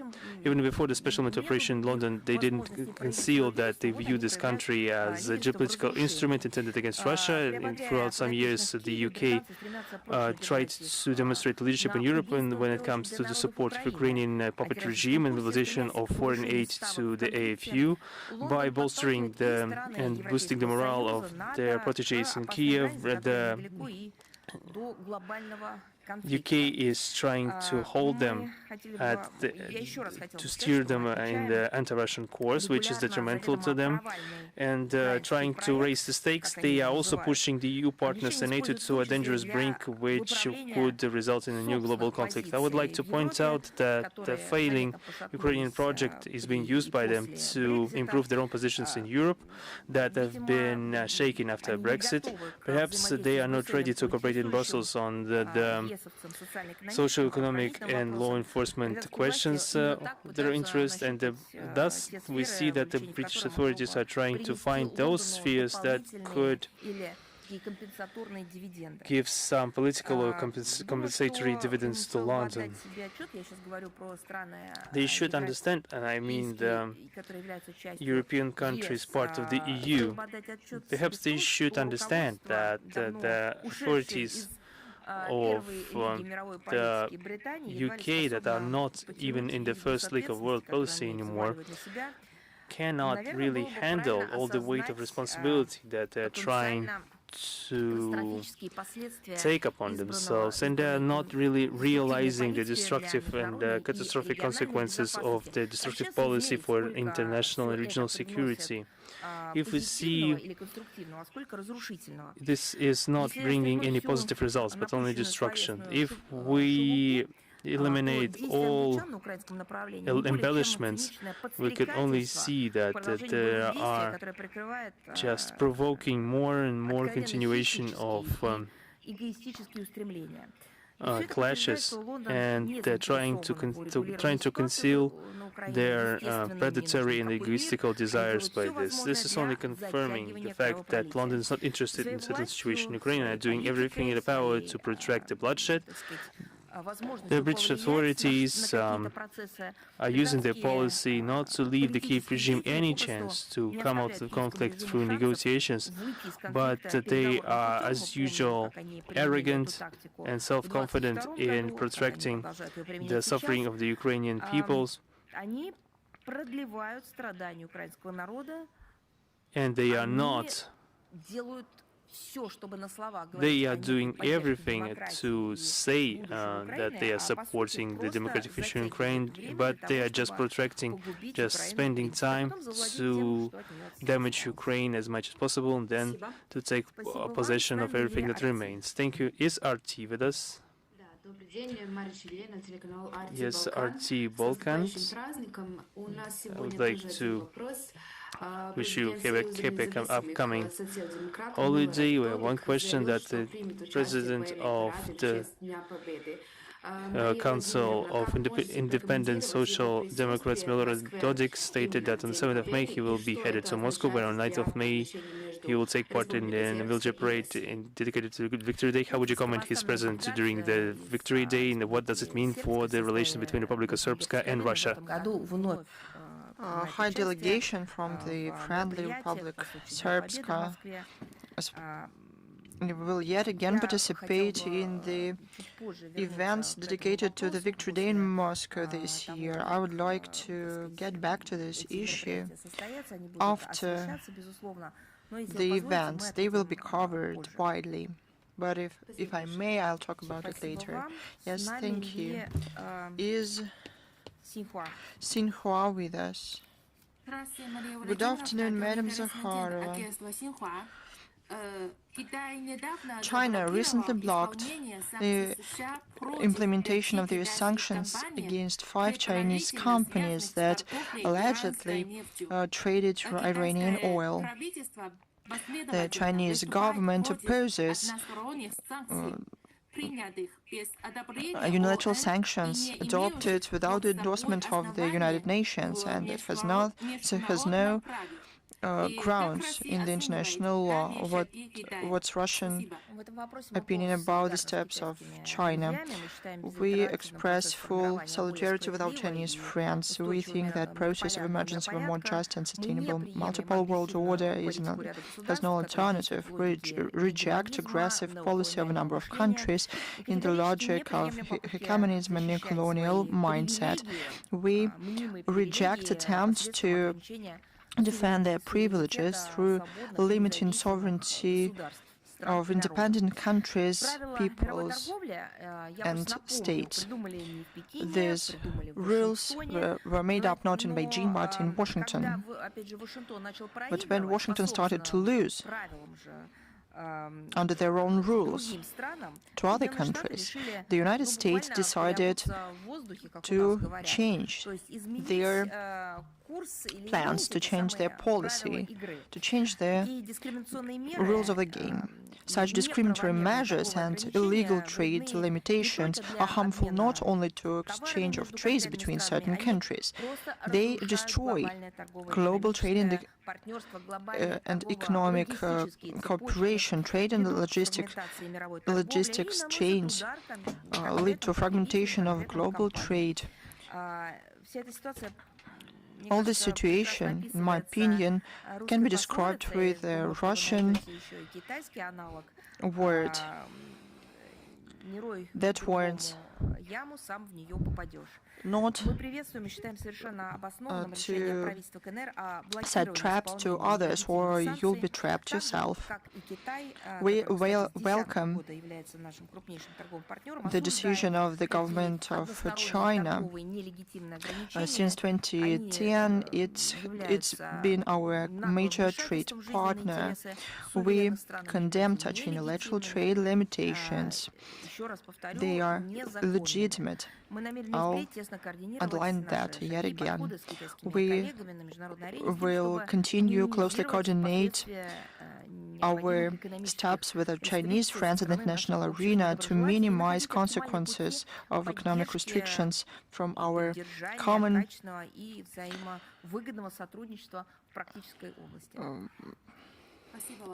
enemies, and to find optimal routes to maintain mutual beneficial cooperation. Is Rachel with us? Yes, Madam Zakharova, we are here. We have one question today. We would like to ask this question on the request of our colleagues from Seoul. They work on the material about the surge in demand for cars in North Korea. It is noted by specialists that the cars are imported from China, but the fuel is supplied from Russia. They cite the data of Open Source Center and BBC. They say that in the 8 months of 2024, the supplies of oil products from the Russian Federation to North Korea exceeded 1 million barrels. That exceeds the UN cap of 500,000 barrels a year. What can you say about the supplies in 2024, 2025, and 2026? What treaties regulate these supplies? First, I would like you to say to those who wanted this question answered, they should do it in person. But if they wish to ask it themselves, journalists can be accredited from any place in the world. The notification, the procedure to notify states about the possible cap exceedance is clearly stated in item 5 of the UN Security Council resolution number 2397. And the authority to issue such notification belonged to Secretary of the Committee 1718 at the UN Security Council as to the truthfulness of this data. No one knows about Open Source Center, and BBC is known for their falsified materials. We talked about it many times. We'd recommend the authors to ask for the information resources at these agencies. Look, item 5 of the relevant resolution of the UN Security Council. There's a verified source of information. According to this item, thanks to you, is the media, China Media Corporation with us. Good afternoon. I would like to congratulate everyone on the upcoming Victory Day. We would like to talk about the one question, but about Japan. May the 3rd marked the 80th anniversary of the Tokyo Tribunal. That very day, Prime Minister of Japan arrived to Australia with a visit. The main goal of the visit is to promote strategic policy of Japan in Indo-Pacific region, including the updated concept of the free and open Indo-Pacific region, deeper cooperation in supply and chains for critical minerals, and expansion of defense cooperation. Some experts know that the current actions of Japan are even more misleading than the previously aggressive expansion. The Japanese government hypes up for external threats, gradually change the mindset of the Japanese people. What does Russia think about it? We talked about the anniversary of the Tokyo process during the previous briefing. I will provide the link in the text of the briefing. I'll only say that we're in close contact with the experts from the Centers for Japanese Studies in Russia. They analyze closely the actions of the officials in Tokyo and systematically share their predictions and conclusions with us. What is going on today in Japan is something that involves the interests of the Russian Federation.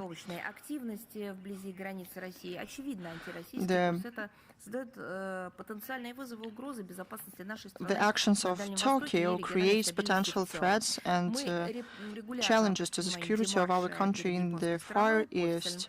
We regularly express our demarches to the Japanese sides through official channels and warn that we will have to make response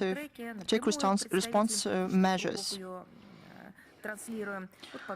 We recently, the Japanese MP Moneo Suzuki visited Moscow, shared our ideas and evaluations with him directly. You can find information about his visit to Moscow on our official website. He met with Deputy Foreign Minister Rudenko and Galuzin. Thank you. Thank you. Is Balt News with us? Good afternoon, Madam Zakharova. We congratulate you on the upcoming Victory Day. In Estonia, saw more tours to the Russian border. People go to Narva to be part of the celebrations of the Victory Day vanguard. In general, a lot is done to attract attention of the authorities of the EU to what is going on in Latvia, Estonia, Lithuania. Why do the Estonian authorities oppose the aspiration to people to celebrate this event? We talked about anti-Nazi movement in Europe in 1930s, 1940s. People in Latvia, Lithuania, Estonia have police neo-Nazi regimes. They oppose the outcomes of World War II. They fight symbols of the Great Patriotic War. But people know the truth. They can access the truthful information. They remember the history of their families. And you can see how the regimes in these countries keep silent about the fact that not all people from these countries were part of the punishing units of SS, but a lot of people contributed to the defeat of the Brown Plague. For example, as part of 130th Lithuanian Corps, 8th Estonian Corps, 16th Lithuanian Division. The film Victory Day in the Baltic States, yesterday, today, tomorrow, was premiered one of these days. It was described as honest, objective. It makes people care, and it is honest. We publish this film at our official website. I understand that Vilnius, Riga, and Tallinn do not like that. That's why they are angry with it. They are only a tool, just like Vladimir Zelenskyy. But these countries are not even colonies in the hands of the EU. The true industry, science, culture, and other things does not exist in these countries. But our will continue protecting historical justice and inform the international community with all means possible the truth about the abuses of this memory about the Great Patriotic War in the Baltic States. If people in these countries want to receive information from us, they can do that freely. We are always open. Whether it comes to our books, films, other information, other events that they can visit in person. They can attend in person. These people have all the possibilities to access the source information and organize the events. Their predecessor fought Nazism. This is important. Is the newsletter of Caucasus with us? Good afternoon, Madam Zakharova. We congratulate you on the upcoming Victory Day, and I congratulate you too. Thank you. What does Russian MFA think about the decision of Baku to stop any cooperation with the structures of the European Parliament, adopted in response to yet another 14th anti-Azerbaijani resolution? You know, this is a sovereign decision of Baku to stop any contacts with the so-called European Parliament. This comes as no surprise.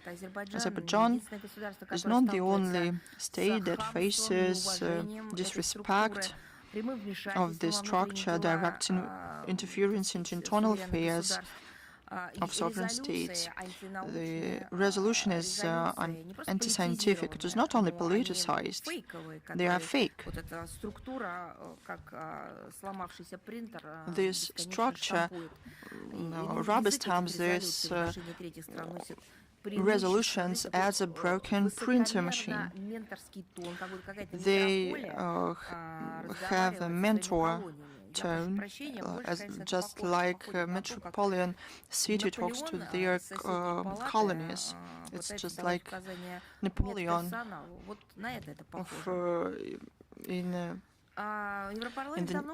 next room tries to give orders to the medical personnel.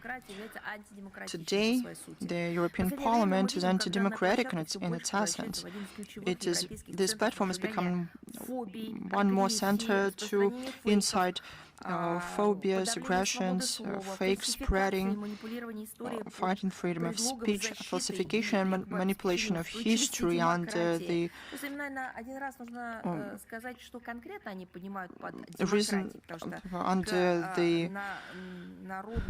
pretense to protect and ensure sustainable democracy. This has nothing to do with real democracy. The actions of the European Parliament lost a lot of trust within the EU. This is no secret that the opinion of people in the EU is ignored. People in the EU countries try to protect their opinions, but the European Parliament does the opposite things. They does not care about the opinion of people who vote for those in the European Parliament.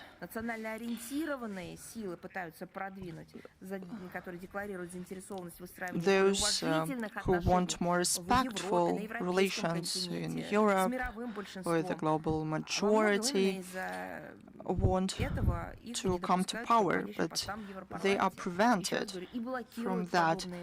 They are blocked. We understand that other European structures have dialogue with Baku. They have all the sovereign right for this. A recent example is the visit of the High EU Representative for Foreign Affairs and Security Policy, Kaja Kallas, on May 5th. Thank you. Is news.ru with us? No, good afternoon, Madam Zakharova. Yes, we are here. We have two questions. You touched upon one of the questions, but I would like to get back to that, because it is extremely relevant.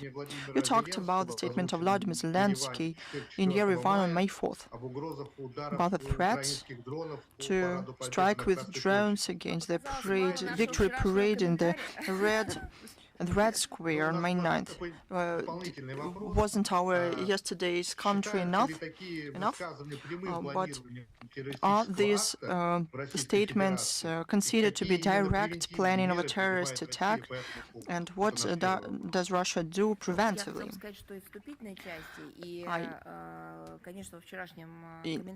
In yesterday's commentary and in the first part of the briefing, I said that the threats to attack the victory parade on May 9th with Ukrainian drones that President Zelenskyy voiced at the meeting of European leaders in Yerevan were heard and won't be underestimated.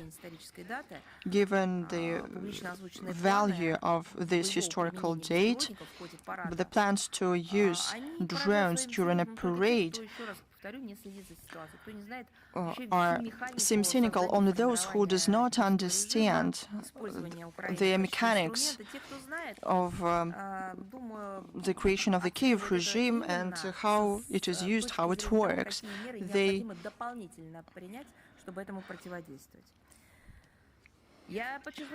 I'll tell you yet again, these statements were made with the acquiescence, silent acquiescence, and even endorsement of the European leaders. This describes them.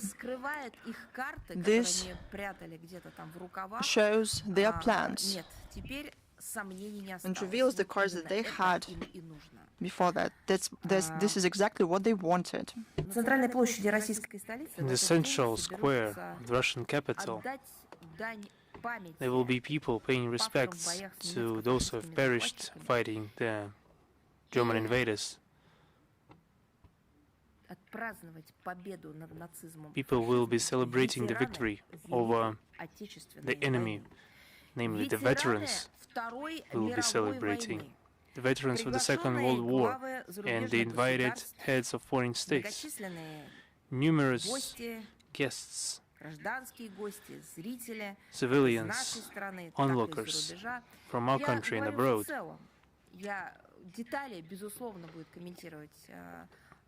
It's just a general statements, and the details, for details you can address the President's Executive Office and etc. This is about the way how our country feels and what we are standing against. And we are witnessing and acts completely beyond all reason and any rules of politeness.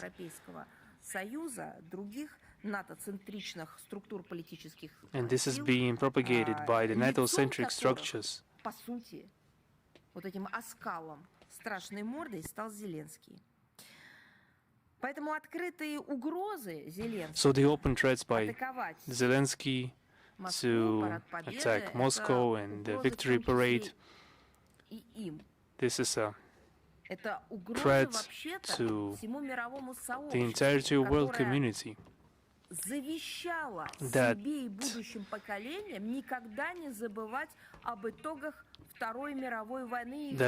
laid it in the foundation of the system not to forget about the lessons of the war, to keep it for decades. And then we see this chupacabra from the Kyiv regime, I cannot say another word, and start to threaten the world that they will conduct a terrorist strike against the victory parade. This is a monstrous idea, but on the other hand, this is necessary for those who are still doubting anything about the whole act. That perhaps this was, they couldn't see due to Western propaganda, but now you see everything as it is, and what they are trying to fight, and why now exactly? Because the generation is going away. We're saying goodbye to them, to our dear veterans, and they see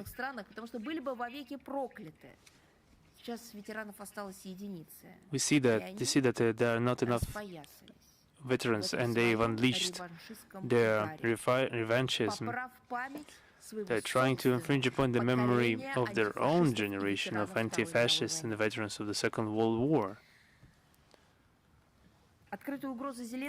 Open threats made by Zelensky to attack Moscow and the parade, the holiday of 9th of May, are perceived by us as an attempt to commit a terrorist attack. And we already said that directly. And we already delineated the ways we would respond if it were to happen. We honestly told the entirety of the world community by sending a corresponding note for all possible diplomatic channels. This was not just one singular statement on our website, or just some statement or comment by our ambassador or permanent representative. No, this was goal-oriented work with the entirety of the world community, where diplomatic note is spread and directed to all states and international organizations. And when this was done, it was published at our website for no one to be able to say that we didn't warn against such acts. Everything that Zelenskyy was doing, what he continues to do, matches the faulty logic of the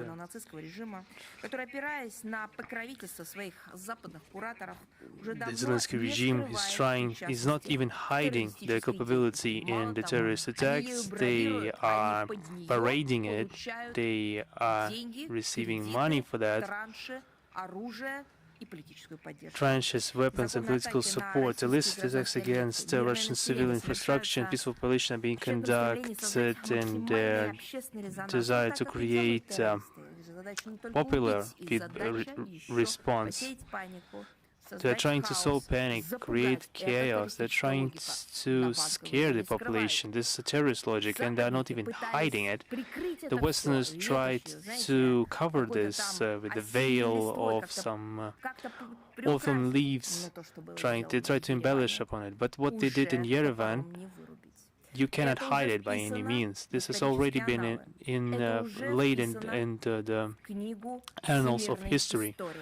And this is a part of world history. Zelenskyy openly threatened to strike the victory parade on the 9th of May, and the Western leaders stayed silent.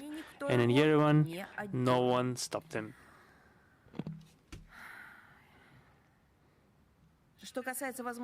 As for the possible measures, I think there have been already exhaustive comments being provided by both Ministry of Defense and the Ministry of Foreign Affairs in support of the MOD statement. And my second question, in continuation of the first one, how does Moscow comment the statement of Alexander Stubb, the President of Finland's statement that the war in Ukraine will not end in 2026?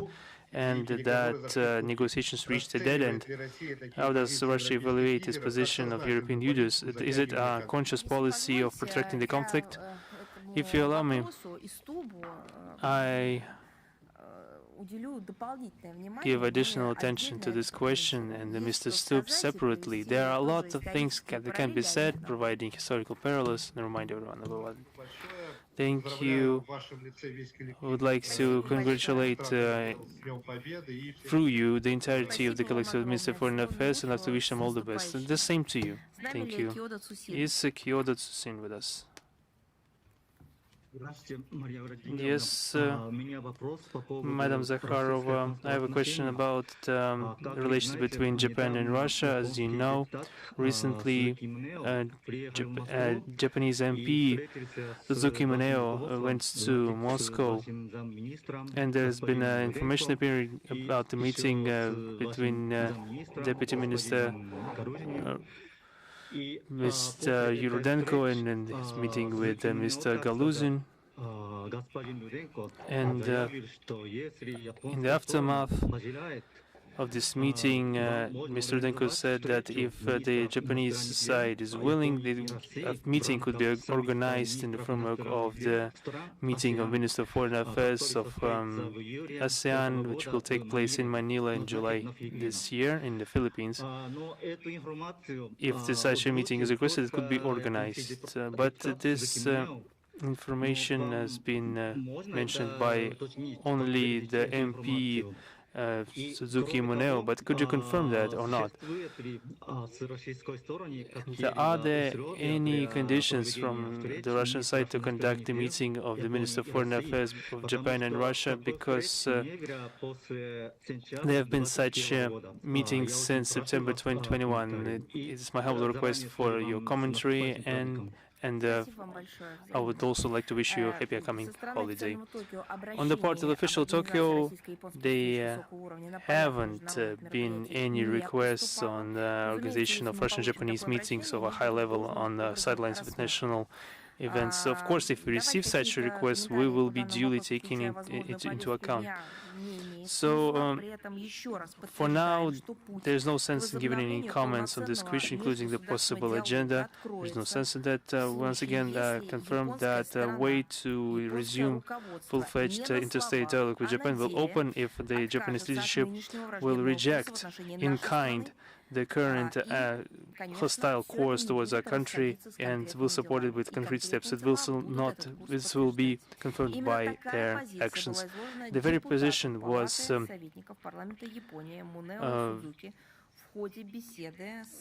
the member of parliament, Suzuki Muneo, was informed exactly his position during his meeting on May 4th.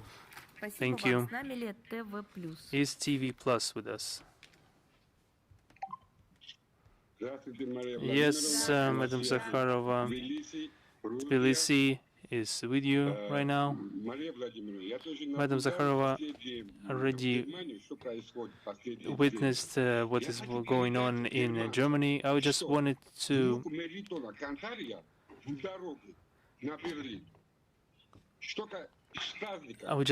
inform them that this is our common victory, because Mr. Kantaria was one of the ones who placed the banner in Berlin, so this is our common victory.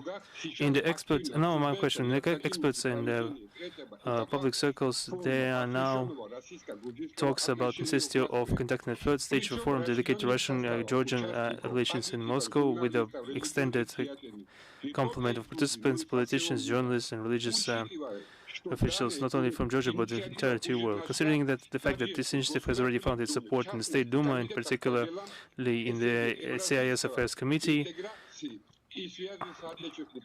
is the Russian MFA on their end ready to support this idea of holding this important forum in Moscow? And what are the further steps do you think are possible to reinforce and develop this positive dialogue? Thank you. Yes, thank you very much. When you were asking your question, in the first part of the question, you said that this victory was our common affair. We will not give it to anyone. And it reminded me of a song from the movie Belaruski rail terminal, that we don't care about the price. The times have come. If our ancestors were living under the slogans and mottos of there is one victory for everyone, we don't care about the price, and we're talking about this victory. And now, in continuation of this song, we could add this line that this victory is one for all, we will not give it to anyone, as you said it. And then perhaps we could continue it with that we will not allow it to be destroyed. This is the very same rhyming structure with a new sense, similar in form, but it remains the same. Please, I also wish you a happy upcoming holiday. This is our common holiday, of course, and the second holiday, in my opinion, is pertaining to the Georgian people and Georgia as a state. I saw that there were attempts to force Georgia to abolish the serious treatment of the topic of victory. There have been attempts to rewrite history, and they were trying to fight against monuments too, trying to eliminate the memory. All this was done by those who were representing the Western interest, and luckily we saw a second victory of Georgian people, that this wasn't allowed, that the memory was defended, and that immortal regiment manifestations are still being conducted. The Georgian ribbon is still being worn, because it was worn by those who were heroes of the Second World War, the Great Patriotic War. The second part of the question, and the main part of the question, yes, of course, our ministry is principally always in favor of representative of public organizations, academia and experts, and in the conditions of a lack of diplomatic relations between Russia and Georgia, we always underline the importance of developing such dialogue, necessity of free and frank exchange of opinion, the search for new ways of cooperation and building relations of trust. We can all consider this an investment in the future resumption of good neighborly relations between the countries. We will be ready to comment on this in more detail after receiving additional information on the organizers, the number of participants, and the thematic program and the task of the meeting. Thank you. Thank you. Is Sade Irus with us? Yes, Madam Zakharova, I would like to wish you the happy upcoming Victory Day. I have two questions for you. On the 1st of May, there was the 78th anniversary of the establishment of diplomatic relations between Russia and Pakistan. How would you evaluate the current state of relations between our countries? And how does Russia view the development of a direct air traffic between Russia and Pakistan? Are there any prospects towards opening direct flights? Russia and Pakistani relations are traditionally friendly. They are developing progressively. We consider Pakistan our reliable partner in South Asia. We support a very substantive and constructive political dialogue. I would like to mention also the negotiations between the President of Russia, Vladimir Putin, and Prime Minister Shahbaz Sharif in Tanzania in September 2025, and the short meeting in Ashgabat in December 2025. There are also regular contacts of foreign ministries. On 24th of April, there was a telephone conversation between the Minister Lavrov and Deputy Prime Minister, Minister of Foreign Affairs of the Islamic Republic of Pakistan, Muhammad Ishaqdar, during which, as you know, they were discussing relevant aspects of Russian-Pakistani interaction and situation in the Persian Gulf. Interparliamentary inter-agency cooperation is also on the rise. In November 2025, there was a 10th session of the Intergovernmental Commission on Trade, Economic and Scientific Technological Cooperation, which gave additional impulse to the bilateral interaction in metallurgy, pharmaceutics and energy in the materials field. We pay special attention to the cooperation in the area of transport. We are working on the organization of testing transcontinental cargo transfers in the framework of the international North-South transport corridor. We're convinced that as our cooperation broadens, there will be prospects to launch direct flights between our countries. This is in view of our relevant agencies. My second question, you already commented on that.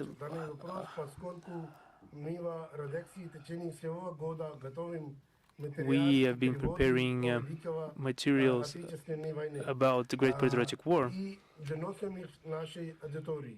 for our audience. In that regard, I would like to ask the following question. On the eve of the Victory Day, what are the main principles Russia outlines this year in regards to the preservation of memory about the Great Patriotic War? How does Russia form its position as one of the victor countries in the Second World War in the conditions of the current international tensions? Thank you. The preservation of historical memory is our main principle, unchanging year to year, because without the preservation of historical memory, we wouldn't be able to convince anyone about the necessity of preserving law and order in the world. Perhaps it would be our task to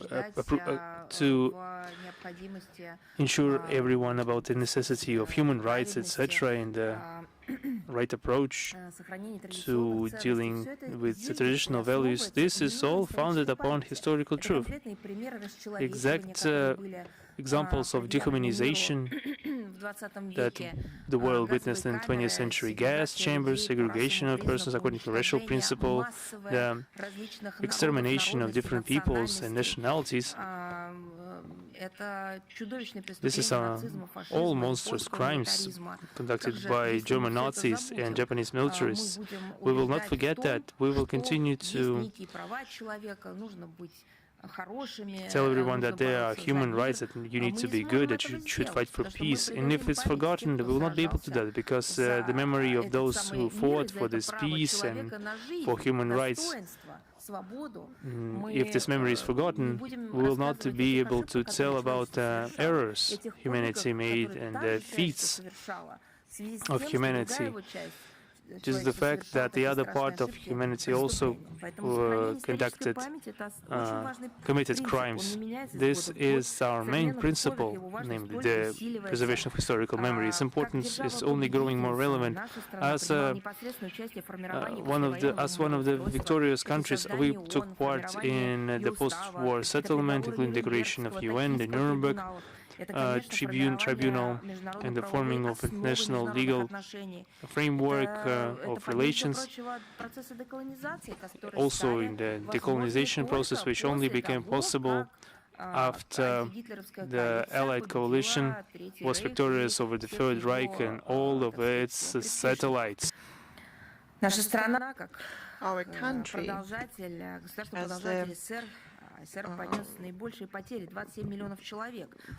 the state that continues the USSR and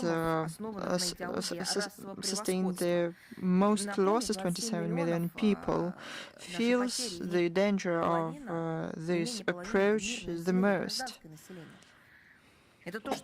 When part of those losses were among civilians, they took place when we stopped the spread of this ideology. If we didn't do that, we would have been destroyed completely. That's what they wanted to do with us. And this is clearly seen. I mean, our approach is seen in the resolutions at the UN General Assembly initiated by Russia fighting the glorification of Nazism. And for some reason, this resolution was voted against. On December 15, 2025, the draft resolution was adopted in the 21st time. The co-sponsors were 44 states from all regions of the world, including Pakistan. 119 states supported the document, the global majority, but 10 countries abstained. But who was against? The 51st country of the so-called collective West. And first of all, the EU. All publicly stated their true wishes and plans. As one of the former leaders in the EU, Mr. Borrell, said that they see themselves as a prospering garden and the rest of the world as a jungle. This is their approach: discrimination, domination, or rules that no one is aware of besides them. The true historical aggression at the institutional level. This policy includes resolutions of the European Parliament. They ascribe the similar responsibility for those events to the USSR, evenly with Nazi Germany. That's how they act. In certain acts, in certain countries, people fight the monuments, marches take place. whose supporters glorify Nazis. This cannot be justified by any means. This is the neo-Nazism. The result of radical nationalism and neo-Nazism is something that we see in Ukraine. There was an attempt to build a Russophobe footing place. They destroy Ukrainians in Ukraine with the hands of Zelenskyy, and they physically destroy history and faith, by the way. The key principles of preservation of historical truth is clearly stated in the concept of humanitarian policy of the Russian Federation abroad, endorsed in 2022. Russian MFA regularly prepare theme-related reports about this. They are available at our website.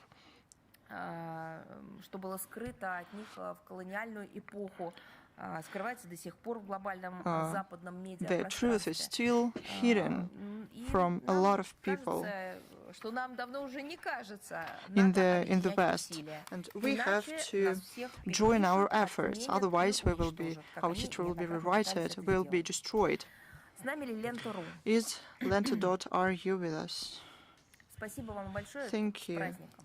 Thank you.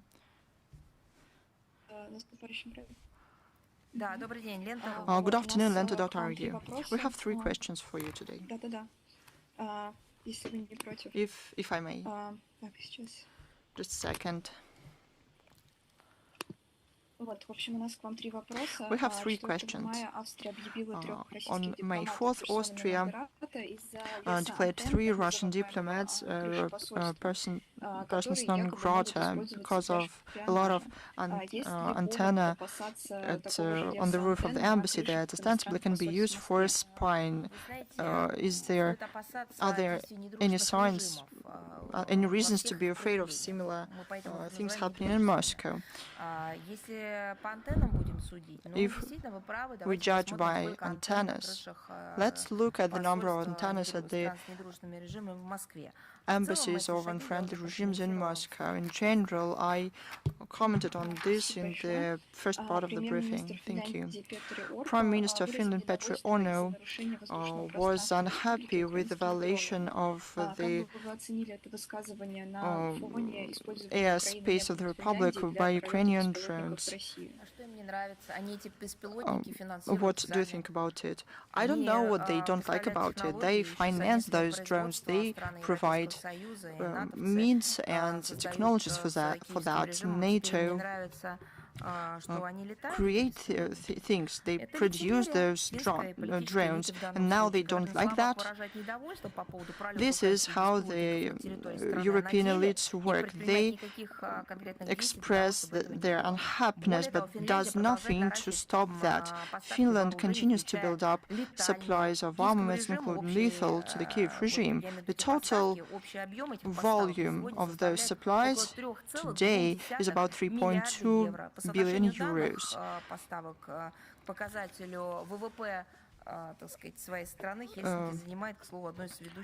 Helsinki is one of the leading countries in terms of the ratio of supplies to the GDP of the country. At all possible platforms, representatives of Finland continue to talk about some long-term Russian threat that ostensibly exists and fantasize about the scenarios of possible military attack from Russia in future. They participate in NATO exercises. They do not hide that. They even encourage this logic. The real, physically felt threat to the security of the Finnish society is there as in the shape of Ukrainian drones, but they prefer to put a blind eye on that. The Finnish authorities ignore that. Nothing was told to Ukraine regarding this. They provide money for him, and they don't reprimand him. He does exactly what they want him to do. The Finnish politicians still continue to support the Kyiv regime to the detriment of their own people.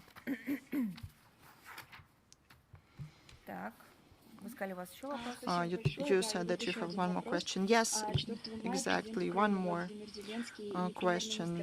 Vladimir Zelenskyy and Prime Minister of Armenia Nikol Pashinyan held negotiations in English, although both politicians speak Russian.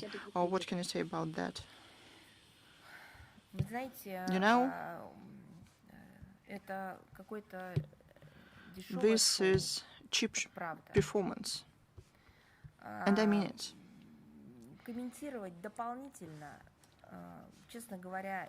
I don't see any point. I don't want to further comment this, because this is the abuse of peoples of Ukraine, where majority speaks Russian. Even more, Zelenskyy promised to support and nurture this language by all means, and also of the people of Armenia. This was abuse, and people in Armenia understood it quite clearly. I would like to make jokes about it probably, but this is purposeful abuse against their own people. It's no place to make jokes here, because I pity people. Zelenskyy lied to them, tricked them. People voted for him because he promised to support the language, first and foremost, and peaceful coexistence. That is it. Now, the same thing is happening in Yerevan. Thank you. I congratulate you on the upcoming holiday. Is Almaydin with us? Good afternoon, Madam Zakharova. I congratulate you on the upcoming holiday. What are the prospects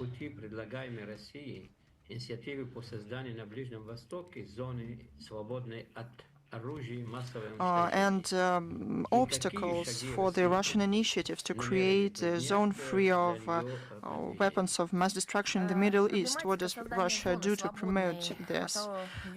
The establishment of the zone free of nuclear weapons and other types of weapons of mass destruction in the Middle East is our priority. Implementation of this initiative would contribute to strengthening security for the interests of all the region without any exceptions, and all countries in the region and beyond. The changes in this regard could have helped to overcome deep distrust and to create effective mechanisms that will help the countries in the region timely and based on the international law to defute any reservations and suspicions. Looking back in the history, at the conference of 1995, to review and extend the NPT, our country, just like other depositories of the treaty, the US and Great Britain, became the co-sponsors of the resolution to form the zone free of nuclear weapons and other types of weapons of mass destruction in the Middle East. By now, we've held 6 review conferences, and we reconfirm our support and commitment to the 1995 resolution. We, as observers, continue to contribute to the substantial work of the conference regarding this topic. The goals and aims of it are still relevant. We welcome the gradual dialogue within the conference that Israel and US refuses to join. Clearly, they are not interested clear interest in achieving any agreements between the countries in the region and establishing constructive interaction on non-proliferation on WMD. Probably Washington and Western Jerusalem think it easier to incite Middle East countries in the region against each other and hype up the made-up threats. Despite the confrontation in the region, the states that participated in the conference do not close their doors to be involved in the efforts of other countries. They do not give up.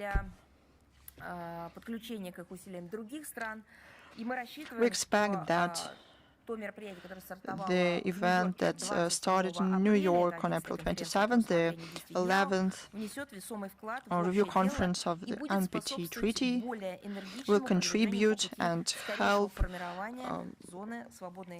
establish a zone free of nuclear weapons and other types of weapons of mass destruction in the Middle East. Thank you. I congratulate you. Is Russian Vector with us?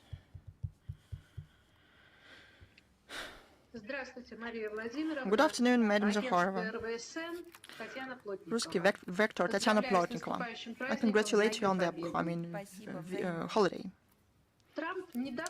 Donald Trump recently recognized that the U.S. act as pirates. How can we influence these pirates through diplomatic means so they stop attack Russian vessels and vessels of our allies? Russian side deem it unacceptable to seize peaceful vessels and qualify these actions as a severe violation of the fundamental principles and norms of international law of the sea and the freedom of navigation. This approach of the U.S. authorities creates very dangerous illegal incidents with serious consequences. As to these words of Donald Trump, this shows the true goals of Washington, who wants to create a competitive advantage in the market of carbons. Ruslan Pankratov, after we have one question today. Kaya Kallas in Yerevan said that the decision of the U.S. to withdraw 5,000 military people from Germany came as a surprise to the EU, and she also underlined that the American troops defend not only European but also U.S. interests. Does Russian MFA see these statements as surprising and de facto recognition of the priority of the U.S. interest as a sign that the EU lost its sovereignty and security? I don't know how to even start answering your question. It won't be long, but choose.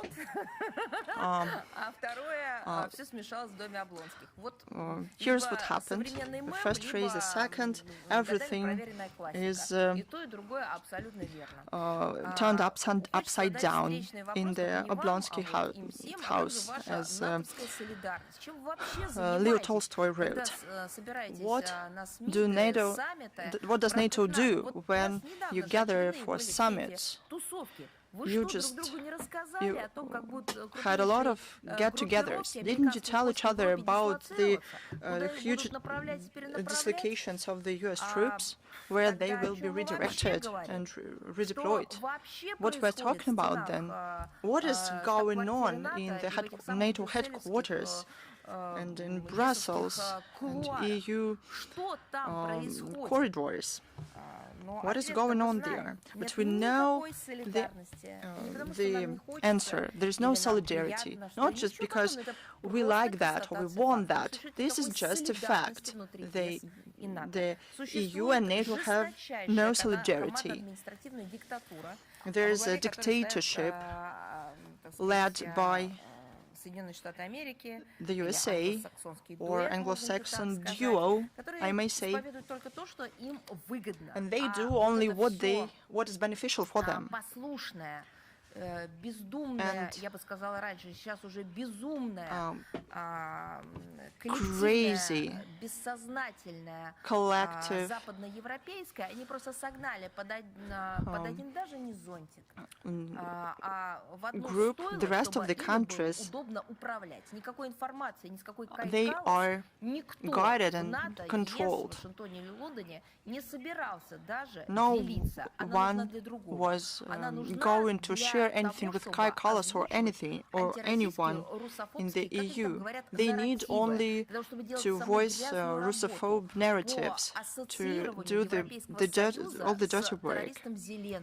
They want the EU to associate with terrorist Zelenskyy so that he can go to different countries, trick them into providing more money. Only for this. That is it. Thank you for your question. I congratulate all of you on the upcoming holiday, the great Victory Day. We will celebrate it on May 9th, and we will celebrate it together with the whole country, with our compatriots abroad, with those people who care about it, with the whole world who knows the truth about those developments and honors memory about those events. We will take this memory down to our future generations. We'll be able to withstand that, to overcome all challenges, all attempts to diverge us from our path of the truth. We'll prevail and continue our path. My congratulations. Thank you. Goodbye.